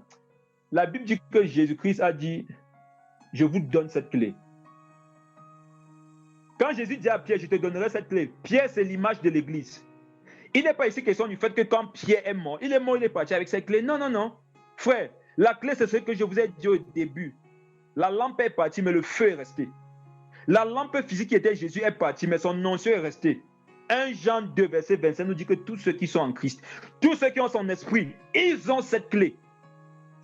Homme de Dieu, qu'est-ce qu'on a lu retournons dans Jude voir quelque chose. Jude, le verset 23. S'il te plaît, relis Jude, verset 23. On va voir la preuve de ce que je suis en train de dire. Cette clé a été donnée à tous les enfants de Dieu. Toi qui m'écoutes, qui es un enfant de Dieu, tu as les clés du royaume des cieux. Tu as les clés du royaume des cieux. Jude 1, verset 23, Inès, s'il te plaît. Jude 1, verset 23. Sauvez-en d'autres en leur arrachant du feu. Et pour d'autres encore, ayez une pitié mêlée de crainte, haïssant jusqu'à la tunique souillée par la chair. Ok, le feu se trouve au paradis. Frère, c'est vous qui m'écoutez. Est-ce que le feu se trouve au paradis? Vous pouvez répondre en commentaire. On trouve le feu au paradis. Oui, on trouve le feu, le Saint-Esprit. Hein. Mais veut dire le feu qui consume les gens là, qui tue les gens, qui fait du mal, qui pêche. Parce que quand on va sauver certains du feu là, c'est le péché et tout ça. On trouve ça où? Où est-ce qu'on trouve ce feu là? On trouve ça en enfer, frère. Oh, on trouve ça en enfer. Le feu du péché, c'est l'enfer. Le feu du péché, c'est un enfer. C'est la base. C'est là-bas qu'ils font les réunions pour venir manifester ça sur la terre. L'enfer, Babylone, les lieux souterrains. Et la Bible nous demande de sauver certains en les arrachant du feu. Frère, il n'est pas question de rester hors de l'enfer, d'arracher les gens là-bas. On ne peut pas arracher quelqu'un hors de cet endroit. Tu ne peux pas arracher quelqu'un de l'eau qui est en train de se noyer si toi-même tu n'entres pas dans l'eau. Frère, notre Père avant nous, Jésus-Christ, le Seigneur avant nous, il est descendu dans le séjour des morts. Il a pris les clés. C'est pour ça qu'il a pu sortir. Si tu pars dans le séjour des morts alors que tu n'as pas la clé, tu ne pourras pas sortir. Mais Jésus nous demande de partir arracher les gens de l'enfer. C'est pourquoi? C'est parce qu'il nous a donné la clé. Ayant la clé, on peut ouvrir, on entre, on arrache les gens, après on sort. Et c'est manifesté comment? Par l'évangile, par la prédication de l'évangile. Tu descends en enfer. Tu arraches les âmes de la gueule de Satan. Par l'onction, tu vas dans les hôpitaux. Beaucoup sont dans les enfers parce qu'ils sont tourmentés par les flammes de leur maladie. Et toi, tu leur imposes les mains. Tu pries au nom de Jésus parce que tu as la clé. Et ils sont guéris de leur maladie. C'est parce que tu as la clé. Aujourd'hui, lorsque tu prêches, et que ceux qui se convertissent par ta prédication meurent, ils ne partent plus dans le séjour des morts. Pourquoi? Parce que Jésus est Dieu comme Jésus. Aujourd'hui, quand tu prêches, les gens ne passent plus le séjour des morts, ils partent directement au ciel. Pourquoi? Parce que tu as la clé comme ton maître. La manifestation du fait que Jésus a eu la clé a été que le bandit sur la croix est directement à l'océan. Il lui a dit ce soir, tu seras avec moi dans le paradis. Nous, quand on prêche aujourd'hui, est-ce que les gens partent encore de séjour des morts? Non! Ils partaient directement au ciel. Pourquoi? Parce que la clé que le Père avait prise, il nous l'a donnée, il nous l'a distribuée. Et ce n'est pas photocopie de la clé qu'il a fait. Hein. Il a fait multiplication. Multiplication, c'est différent de photocopie. Dans la même clé, il a fait un nombre suffisant pour tous ceux qui vont se convertir. Dans la clé qu'un jour Jésus a pris au séjour des morts, la même clé nous est donnée aujourd'hui par le Saint-Esprit. Comment tu fais pour avoir peur des sorciers? Comment tu fais pour te laisser ébranler par le péché si facilement? Pourquoi tu fais? Comment tu fais pour te laisser être ensorcelé? Ne sais-tu pas que tu as la clé? Ne sais-tu pas que tu es aussi un lion? Ne sais-tu pas que le lion habite en toi? Ne sais-tu pas que tu es capable de partir en enfant arracher les gens et la mort n'a pas le pouvoir de te retenir? Oh mort, où est ton aiguillon? Où est ton aiguillon? Jésus a caché ça. Il a cassé ça, il a cassé. Regardez ce que Jésus a dit à Paul lorsqu'il s'est révélé à lui. Il a dit quoi? Il te serait difficile de régimer contre les aiguillons. Il y a deux types d'aiguillons, frère. Il y a l'aiguillon de la mort. Jésus a brisé ça. Mais il nous a donné son aiguillon à lui. Et son aiguillon à lui, quand il parle à un homme, il te serait difficile de régimer. Et Jésus nous a donné l'autorité de son aiguillon par le Saint-Esprit. Pourquoi quand tu parles aux hommes, tu crois qu'ils sont supérieurs à toi? Tous ceux qui ont le Saint-Esprit sont au-dessus de tous ceux qui n'ont pas le Saint-Esprit. La maladie n'a pas le Saint-Esprit. La mort n'a pas le Saint-Esprit. Donc tu es au-dessus de la maladie. Le péché n'a pas le Saint-Esprit. Toi qui es le Saint-Esprit, tu es au-dessus du péché. Si tu pêches, c'est parce que tu le veux. Ce n'est pas parce que tu n'en as pas les capacités. C'est parce que tu le veux. Si tu ne veux pas, tu ne vas pas pécher. Parce que même le Saint-Esprit ne veut pas que tu pêches. Meurs au péché. Sommeille par rapport aux choses de la chair. Sommeille aux choses de la chair. Meurs au péché, mon frère et soeur. Ma soeur, meurs à ça. On le dit, s'il te plaît, prends un peu Galates 3.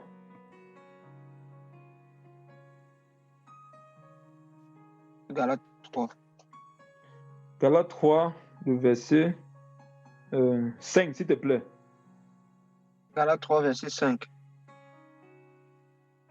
Celui qui vous accorde l'esprit et qui opère des miracles parmi vous, le fait-il donc par les œuvres de la loi ou par la prédication de la foi? Waouh! Homme de Dieu, s'il te plaît, relis ça fort, s'il te plaît.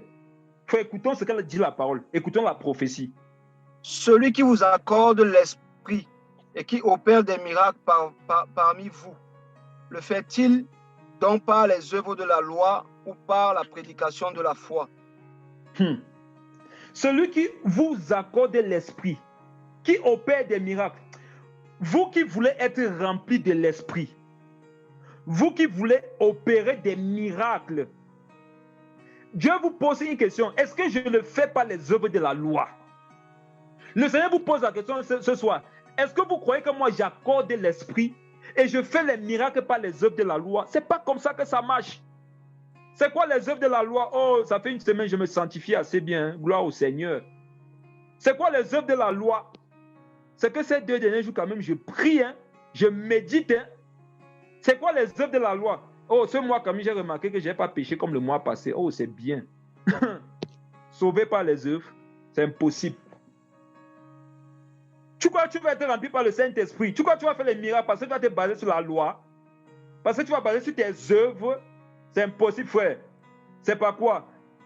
C'est pas la prédication de la foi. La prédication de la foi. Prédication dit parole. Prédication de la foi. Prédication dit parole. Prédication de la foi.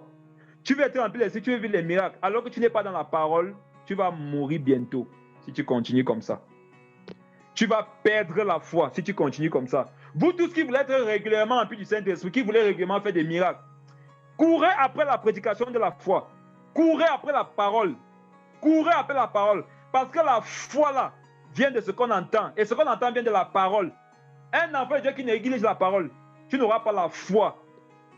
Tu auras les œuvres à la place. Et ça va se faire connaître. Et le temps va te révéler. Frère, quand tu écoutes la prédication de la foi, qu'est-ce qui se passe? Ça te donne d'avoir sommeil sur le péché. Lorsqu'il s'agit de péché, tu commences à avoir sommeil. Quand tu écoutes régulièrement la prédication de la foi et que ton âme est nourrie spirituellement, péché devient dur, tu commences à mourir, tu meurs au péché. Tu ne peux plus, tu es mort. Pourquoi? Parce que la prédication de la foi te remplit de vie, te remplit de la présence du Seigneur. Et tu mets aux œuvres de la loi. Et il devient difficile pour toi de faire ce que Dieu n'aime pas. Il devient difficile pour toi de faire ce que Dieu n'aime pas. Ce n'est plus un fardeau, c'est une vie en toi. À cause de quoi? La prédication de la foi, frères et sœurs. Aimons la parole. Cherchons Jésus. C'est lui la parole. Mangeons la parole, frères et sœurs. Plus tu vas manger la parole, plus tu auras sommeil sur les mauvaises choses. Plus tu vas manger la parole, plus tu vas mourir à toi-même. Parce que le Seigneur va passer par pour te donner la foi. Et la parole libère. Vous connaissez la vérité vous affranchira. Frères et sœurs, revenons dans Acte 20.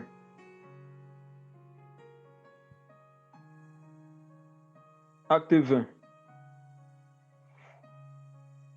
Il y a deux choses qu'il faut manger pour être rempli du Saint-Esprit. Et me faire beaucoup de miracles. Il faut manger la parole et le repas du Seigneur. Mangez ça, frère et soeur. Mangez la parole, mangez le repas du Seigneur. Donc, on a vu que Paul est descendu, frère et soeur. Je m'adresse à tous ceux qui sont forts. Je m'adresse à tous ceux qui encadrent des âmes. Je m'adresse à tous ceux qui sont des aînés. Je m'adresse à tous ceux qui ont des capacités.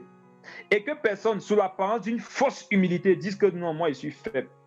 Parce que dans le royaume des cieux, il n'y a aucun faible. Je précise ce que Dieu appelle faible. Il s'agit d'un caractère dans ta vie.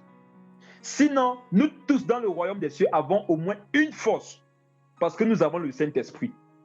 Donc ce que je dis concerne ceux-là qui ont cette capacité à pouvoir demeurer dans la sainteté et qui se sanctifient. Je vous en prie, lorsque vous constatez, lorsque vous avez remarqué qu'un frère, qu'une sœur sommeille par rapport à sa vie avec le Seigneur, par rapport à sa communion avec le Saint-Esprit, lorsque vous avez remarqué qu'il y en a même qui sont morts, je vous en prie, descendez à leur niveau. Descendez à leur niveau. Paul disait qu'avec les Romains, je fais comme les Romains. Avec ceux-ci, je fais comme ceux-ci. Je vous assure, descendez à leur niveau. Descendez à leur niveau, ce n'est pas pécher comme eux, non. Mais c'est revenir vers eux et leur relever. Les aider à se relever. La prophétie elle-même vient pour faire trois choses. Elle vient pour consoler, pour instruire, pour édifier. Voilà ce que la prophétie vient faire. Donc si tu es un prophète du Seigneur, forcément en toi, il y a cette capacité à relever les faibles. Il y a cette capacité à encourager ceux qui passent par des moments difficiles. Pour les descendus, frères, parfois acceptons de descendre. Parfois tu auras raison, mais accepte d'avoir tort. Pour que l'autre puisse se relever. N'avez-vous pas vu qu'il y en a qui sont tellement égarés parfois, ils ne veulent pas accepter qu'ils ont tort? Et que si vous n'acceptez pas de porter leur tort, ils ne pourront plus demeurer en Christ. Portons cette tort-là, frères et sœurs. Jésus l'a fait pour nous. Supportons-nous les uns les autres comme Jésus l'a fait avec nous. Jésus a dit un jour à ses disciples, jusqu'à quand je vous supporterai. Ça veut dire que le Seigneur lui aussi supportait. Il faut aussi supporter nos frères et sœurs. Si tu veux être rempli du Saint-Esprit, si tu veux manifester l'onction du Saint-Esprit, sache que Jésus, qui l'a fait plus que tout homme, supportait ses disciples. Donc, l'un des caractères que tu dois avoir, c'est de supporter les autres. C'est de supporter les autres. Et la Bible nous dit que Paul s'est penché sur lui. Frère, c'est un acte très spirituel. Quand Paul s'est penché sur lui, il était en train de communiquer quelque chose qui était en lui à Eutychus. Paul était en haut, Eutychus était en bas. Paul est descendu, lui communiquer ce qu'il avait. Et quelle était la conséquence? Eutychus s'est relevé. Qu'as-tu que tu as constaté que ton frère n'a pas? Va te pencher sur lui. Frère, comprenons ça spirituellement. Hein? ne faudrait pas qu'il y ait des augmentations de bébés dans les assemblées parce que les frères et sœurs sont penchés les uns sur les autres. Comprenons ça spirituellement, bien aimé, s'il vous plaît. Hein. Parce que parfois, quand on s'écoute là, on ne sait pas quel est le niveau de foi de chacun. Vous savez, il y en a qui viennent des assemblées, on avait dit parfois qu'il faut fermer les portes pour agrandir l'assemblée, afin que la dîme aussi augmente. Donc parfois, on ferme les portes et allez, on se couche les uns sur les autres pour communiquer ce qu'on a l'un de l'autre. Il n'y a pas des choses spirituelles. Il n'y a pas des choses spirituelles. Et nous ne sommes pas le Saint-Esprit pour communiquer les bébés spirituellement aux gens. Il n'y a que le Saint-Esprit qui a fait ça avec Jésus. Donc, nous n'avons pas de nous communiquer les choses spirituelles après on voit les bébés sortir. Laissons ça au Saint-Esprit. Lui, seul sait faire ça. Homme de Dieu, que dit le verset 11? Verset 11 de Actes chapitre 20. C'est ça. Quand il fut remonté, il rompit le pain et mangea. Et il parla longtemps encore jusqu'au jour. Après quoi il partit. Ok. On nous fait comprendre, frère et sœur, que lorsque Paul est descendu, quel est l'un des bénéfices qu'on a en tant qu'aîné, en tant qu'encadreur, en tant que quelqu'un qui a eu l'unité de reconnaître qu'ici je suis fort, je dois aider mon frère par rapport à ça. Quel est le bénéfice que tu auras? C'est que quand tu vas prier, Dieu va t'exaucer. Le fait que Paul se penche sur Eutychus, c'était une prière. Et le Seigneur l'a exaucé parce qu'il a relevé Eutychus. Donc l'un des bénéfices de descendre, de l'humilité, c'est que Jésus va t'exaucer. La Bible dit que Dieu fait grâce aux humbles. C'était humble de la part de Paul de quitter du 3e étage pour revenir jusqu'au niveau d'Eutychus. Et à cause de cette humilité, le Seigneur lui a fait grâce. Il ne l'a pas résisté. Si Paul était resté au 3e étage, le Seigneur lui aurait résisté, mais il est descendu. Paul est descendu, il s'est penché sur lui. Il a pris dans ses bras, il a dit, ne vous troublez pas. Et frère, c'est le corps du Christ a besoin de ces personnes qui sont établies sur les chameaux, qui voient loin, qui ont l'onction, qui ont l'autorité, pour rassurer les autres. Parce que vous assurez, dans le corps du Christ, on n'a pas les mêmes niveaux. On n'a pas le même niveau. On n'a pas les mêmes niveaux. On n'a pas les mêmes niveaux. Arrêtons de dire que nous sommes tous frères et sœurs. C'est faux. On est tous frères et sœurs par rapport à certaines choses. Mais par rapport à autres choses, ça ne marche pas. Par rapport à certaines manifestations de l'esprit, par rapport à certaines responsabilités spirituelles, il y a des pères, il y a des mères, il y a des jeunes gens, il y a des petits-enfants. Et l'une des responsabilités des pères, c'est de descendre au niveau des enfants, leur communiquer la vie. Leur communiquer la vie et de rassurer les autres. Paul a dit, ne vous troublez pas. Ça veut dire que Paul a vu que les autres étaient déjà troublés.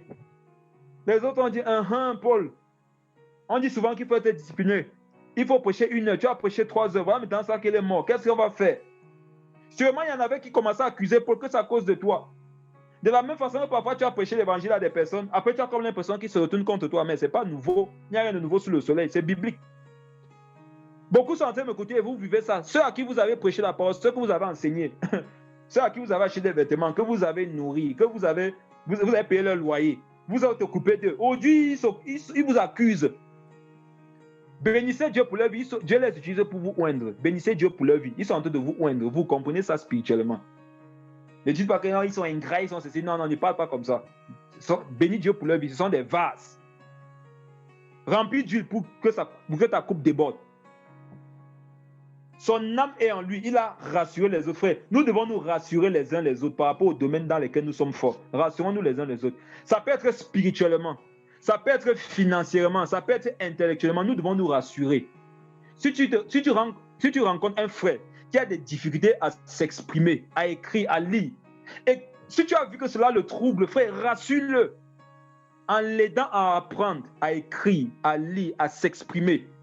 Si tu te rends compte que cette soeur est frustrée parce qu'elle n'a pas de dons spirituels, fais-lui comprendre que c'est aussi son bénéfice d'avoir connu Jésus, de pouvoir en avoir. Et prie pour elle pour qu'elle reçoive ses dons. Et tu vas voir, elle va recevoir les dons, elle sera consolée. Si tu vois des personnes qui sont malades, qui sont troublées à cause de ça, communique-leur la guérison. Vous savez, quand quelqu'un est malade, il n'a pas besoin qu'on vienne lui dire seulement que Jésus est la vie, que Jésus est la guérison. Il veut voir ça. Parfois, tu n'as pas besoin de lui dire ça. S'il l'expérimente, toi-même, tu n'auras plus besoin de lui dire que Jésus est la guérison. Lui-même, il va savoir que non, Jésus est vraiment la guérison. Et quand il fut remonté, frère et soeur, il rompit le pain et mangea. Oh! Dès qu'ils sont montés, action de grâce, ça s'est manifesté comment? Ils ont mangé le repas du Seigneur. Lorsque le Seigneur se manifeste dans ta vie, mange le repas du Seigneur.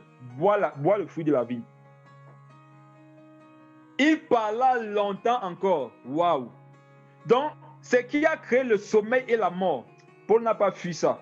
Beaucoup vivent parfois des expériences spirituelles. Et à un moment donné, vu la façon dont les choses sont passées, ils se disent, non, ce n'est pas sage. Je n'ai pas été sage d'avoir prêché jusqu'à minuit parce que voilà, quelqu'un s'est endormi, il est mort. Maintenant, si Dieu ne le ressuscitait pas, je devais être dans les problèmes. Et beaucoup, le Seigneur permet que vous soyez témoins de belles expériences spirituelles pour vous affermir dans votre situation spirituelle, pour vous affermir dans la foi. Mais vous prenez les mêmes raisons pour lesquelles Dieu veut vous affermir pour trouver en elle des occasions de chute. Des occasions de chute. Jésus disait que heureux ceux pour qui je ne serai pas une occasion de chute. Et quand on lit la parabole des différentes graines tombées dans différents terrains, on se rend compte qu'il y en a qui ont reçu la parole. Mais lorsque des difficultés arrivent, ils trouvent dans la parole des occasions de chute. Est-ce que quand tu prêches et qu'il y a sommeil et qu'il y a mort, tu te dis, oh, je n'ai pas été sage et tu arrêtes de prêcher? Est-ce que lorsque tu prolonges parfois ton discours et que tu te rends compte qu'il y a quand même une résurrection, tu te dis, oh, je n'ai pas été sage? Non, frère, quand Paul est remonté, il a continué dans le même élan. Oh. Ça ne dépend pas des manifestations, ça dépend de ce que le Seigneur te dit. Arrête-toi ce que Dieu te dit. Laisse-toi conduire par son esprit pour faire ce qu'il veut faire. N'aie pas peur de ce que quelqu'un peut mourir. Dieu me parle de plusieurs personnes qui actuellement ont peur d'affirmer leur foi dans leur famille à cause des troubles que cela peut engendrer. À cause des troubles que ça peut engendrer au milieu de leurs parents. Ma soeur, n'aie pas peur qu'il y ait du sommeil et de la mort. Affirme ta communion avec le Saint-Esprit. Parce que c'est quand tu vas commencer à affirmer cette communion avec le Saint-Esprit que le Seigneur va se servir de toi pour toucher ton père, ta mère, tes frères et tes sœurs. Ce que tu veux cacher là, c'est la vie. Vous qui voulez cacher votre communion avec le Saint-Esprit dans vos familles, au travail, dans la société, de peur que cela ne crée la mort, du désordre, des chutes de 3e étage. Vous ne faites pas bien. Revenez au 3e étage et prêchez longtemps. Continuez à vivre votre communion avec le Saint-Esprit. Parce que c'est par là que le Seigneur va faire venir sa vie, son esprit, sur vos familles, sur vos frères et sœurs, sur vos voisins. C'est par là que le Seigneur va passer. N'ayons pas peur. Gardons les bonnes habitudes. Même si nous nous rendons compte que ça crée beaucoup de dégâts autour de nous. Continue de prier, même si tu penses que ça gêne. Continue de méditer la parole, même si ça crée des dégâts autour de toi. Continue de jeûner. Tu jeûnes et on t'a dit que tu maigris. Dis Seigneur, je veux continuer à jeûner, mais aide-moi à ne plus maigrir. N'arrête pas de maigrir. N'arrête pas de jeûner parce qu'on t'a dit que tu maigris. Dis Seigneur, je veux continuer à jeûner, mais aide-moi à ne pas maigrir. Tu t'es rendu compte qu'en jeûnant, peut-être ton corps fait comme si tu vas mourir. Non, tu ne vas pas mourir. Tu ne mourras pas, même si tu meurs. Ton âme est en toi, frère et soeur. Ton âme est en toi. Donc, quand Paul est remonté, il a prêché encore jusqu'au jour. Après quoi, il partit. Et en quoi est-ce que j'ai fini et qui est tellement beau? On nous dit que le jeune homme fut ramené vivant au verset 12. Et ce fut un sujet de grande joie. Donc, quand Paul est remonté, il a continué à prêcher. L'ancien mort était toujours là. Et tu sais des problèmes, je suis mort. J'ai tellement été assoiffé Jésus que ça a créé du sommeil. Cette fois-ci, le mieux que comme j'étais ressuscité, vraiment, moi j'ai vu des problèmes, je me taille. Et Jésus n'a pas fait ça. Paul est rentré là, prêché encore longtemps jusqu'au jour. Et tu sais, c'était là. Et on nous dit qu'au verset 12, il fut ramené vivant, lui qui était mort. Vous tous qui avez soif du Saint-Esprit, qui avez soif de Jésus, qui avez soif de sa parole, si vous sommez, si vous mourrez, vous vivrez. Vous continuerez de vivre. Et lorsque vous vous réveillerez de vos chutes, de vos difficultés, de la mort, vous vivrez. Et ça sera le sujet d'une grande consolation. Parce qu'autour d'eux, il y avait sûrement des personnes qui aimeraient expérimenter la mort et la résurrection. Et Tuchis devenait une consolation pour ces personnes. Ne fuis pas avec la consolation que le Seigneur te donne, en te donnant d'avoir des expériences spirituelles avec lui. Au contraire, va communiquer ça aux autres. Pendant que Tuchis était mort, son âme était en lui. Mais pourquoi il était inanimé? Parce qu'il n'était plus en contact avec les hommes, il était en contact avec Jésus-Christ de Nazareth. De la même façon que lorsque tu sommets, tu es en contact avec Jésus-Christ de Nazareth. Quand tu meurs dans un péché, quand tu meurs au péché, qu'est-ce qui se passe? Tu es en contact avec Jésus-Christ de Nazareth. Plus tu meurs à toi-même, plus tu es en contact avec Jésus. Et les gens peuvent te voir comme étant mort, mais ceux qui sont spirituels vont savoir que parce qu'il est mort en sa chair, il a une grande communion avec Jésus. Il parlait encore jusqu'au jour, et Tuchis était là, frère et soeur. Et Tuchis avait soif. Il n'a pas perdu sa soif. Il n'a pas perdu cette soif. Frère et soeur, ne perdons pas la soif. Jésus dit que celui qui a soif vient et prenne. Je vais finir avec ce verset. Ernest, s'il te plaît, mon frère, prends Jean 7, le verset 37. Je vais finir par là. Jean 7. Jean 7, le verset 37. Le dernier jour, le grand jour de la fête, Jésus se tenant debout s'écria, Si quelqu'un a soif, qu'il vienne à moi et qu'il boive. Amen. Frères et sœurs, gardons la soif en Jésus. Le dernier jour du grand jour de la fête, le dernier jour, frère, Jésus-Christ a crié jusqu'au dernier jour. Il continue de crier jusqu'à aujourd'hui par le Saint-Esprit qui est dans ses enfants. Et il crie jusqu'au dernier jour, disant, si quelqu'un... Quel est l'un des derniers messages, quel est l'un des derniers messages que Jésus prêche dans la fin des temps? C'est que si quelqu'un a soif, qu'il vienne à moi et qu'il boive. Frères et sœurs, le Saint-Esprit est disponible. Pardon. Le Saint-Esprit est disponible. Si tu as soif, viens vers lui, viens à lui, viens boire. Ne perds pas ta soif. Jusqu'au dernier jour, persévère. Garde ton premier amour jusqu'à ce qu'il revienne. Jusqu'à ce qu'il t'attire à lui, jusqu'à ce qu'il t'appelle à lui. Garde ton premier amour. Dors à la chair, meurs à la chair. Prie jusqu'à ce que tu meurs. Prie jusqu'à ce que tu dormes. Mais jusqu'à ce que tu dormes. Mais jusqu'à ce que tu meurs. Sanctifie-toi jusqu'au sommeil. Sanctifie-toi jusqu'à la mort. Cherche Jésus jusqu'au sommeil. Ce sommeil dans lequel la chair meurt, mais l'âme vit. Cherche Jésus-Christ jusqu'à ce que ton corps ne réagisse plus. Et les actes du Saint-Esprit vont te suivre. Par la prédication de la foi, les actes du Saint-Esprit vont te suivre. L'abondance du Saint-Esprit, ça va se faire au point où tu pourras ressusciter des morts. Frères et sœurs, je finis avec cette parole que vous avez entendue, mais que je vais vous répéter, parce que cela est salutaire aussi. Frères et sœurs, en 2022, vous qui avez soif de Dieu, vous qui allez boire, Jésus va vous plonger dans des sommeils profonds. Jésus va vous plonger dans des sommeils profonds qui vont créer la mort. Et vous serez tellement endormis qu'on aura comme l'impression que vous êtes mort. Mais les gens vous verront que non, vous n'êtes pas mort, votre âme est en vous. C'est juste que vous êtes trop endormis par rapport au péché. Vous êtes trop endormis par rapport aux œuvres de la chair. Vous êtes trop endormis par rapport à l'insoumission au Saint-Esprit. Vous êtes trop endormis par rapport aux critiques, par rapport aux plaintes, par rapport aux choses qui ne sont pas importantes. Vous êtes trop endormis par rapport à ça, au point où vous en êtes mort. Et qu'est-ce qui se passe quand tu meurs? Le Saint-Esprit, lui, vit en toi pleinement. Vous qui m'écoutez, qui avez le Saint-Esprit, ou qui écouterez cet audio, qui avez le Saint-Esprit, 2022, frères et sœurs, c'est l'année des miracles étranges. C'est l'année où les femmes qui n'ont plus vu leurs menstrues depuis des années vont accoucher. C'est l'année pendant laquelle on va entendre parler de la résurrection des morts. Frères et sœurs, vous qui m'écoutez, croyez en ce que je suis en train de dire, 2022 sera pas une année comme les autres. Disposons-nous, que chacun ait soif. Et je ne parle pas de ce que je ne vis pas. Moi-même, dans ma propre vie, depuis que 2022 a sonné, je vois autre chose. Je vis autre chose. J'expérimente autre chose. Et je sais que je ne suis pas le seul. Et je sais que pendant que je parle, même pendant que je prêchais, des visitations du Saint-Esprit, qu'on ne voyait pas en 2021, étaient sur des personnes en 2022 qui étaient en train de m'écouter ce soir.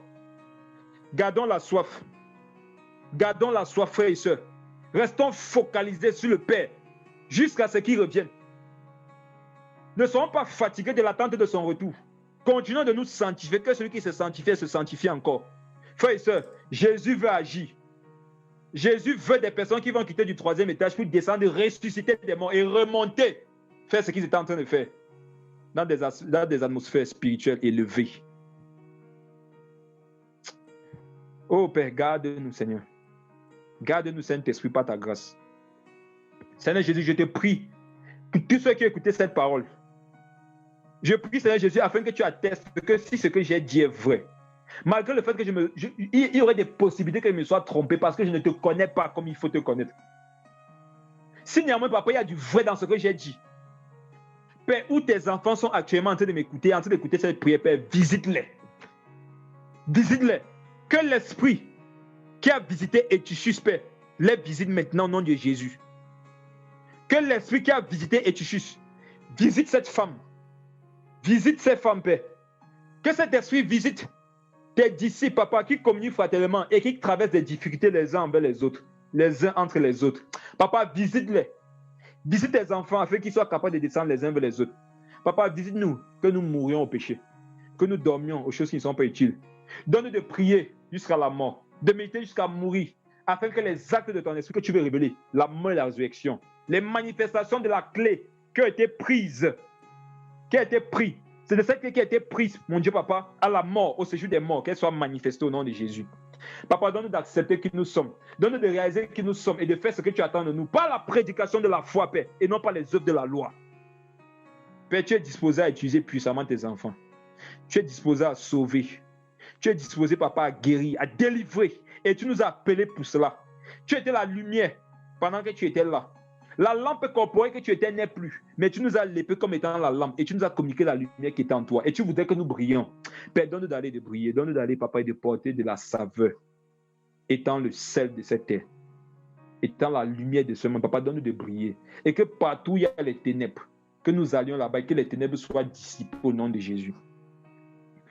Seigneur Jésus, merci pour ton esprit. Merci pour ta puissance.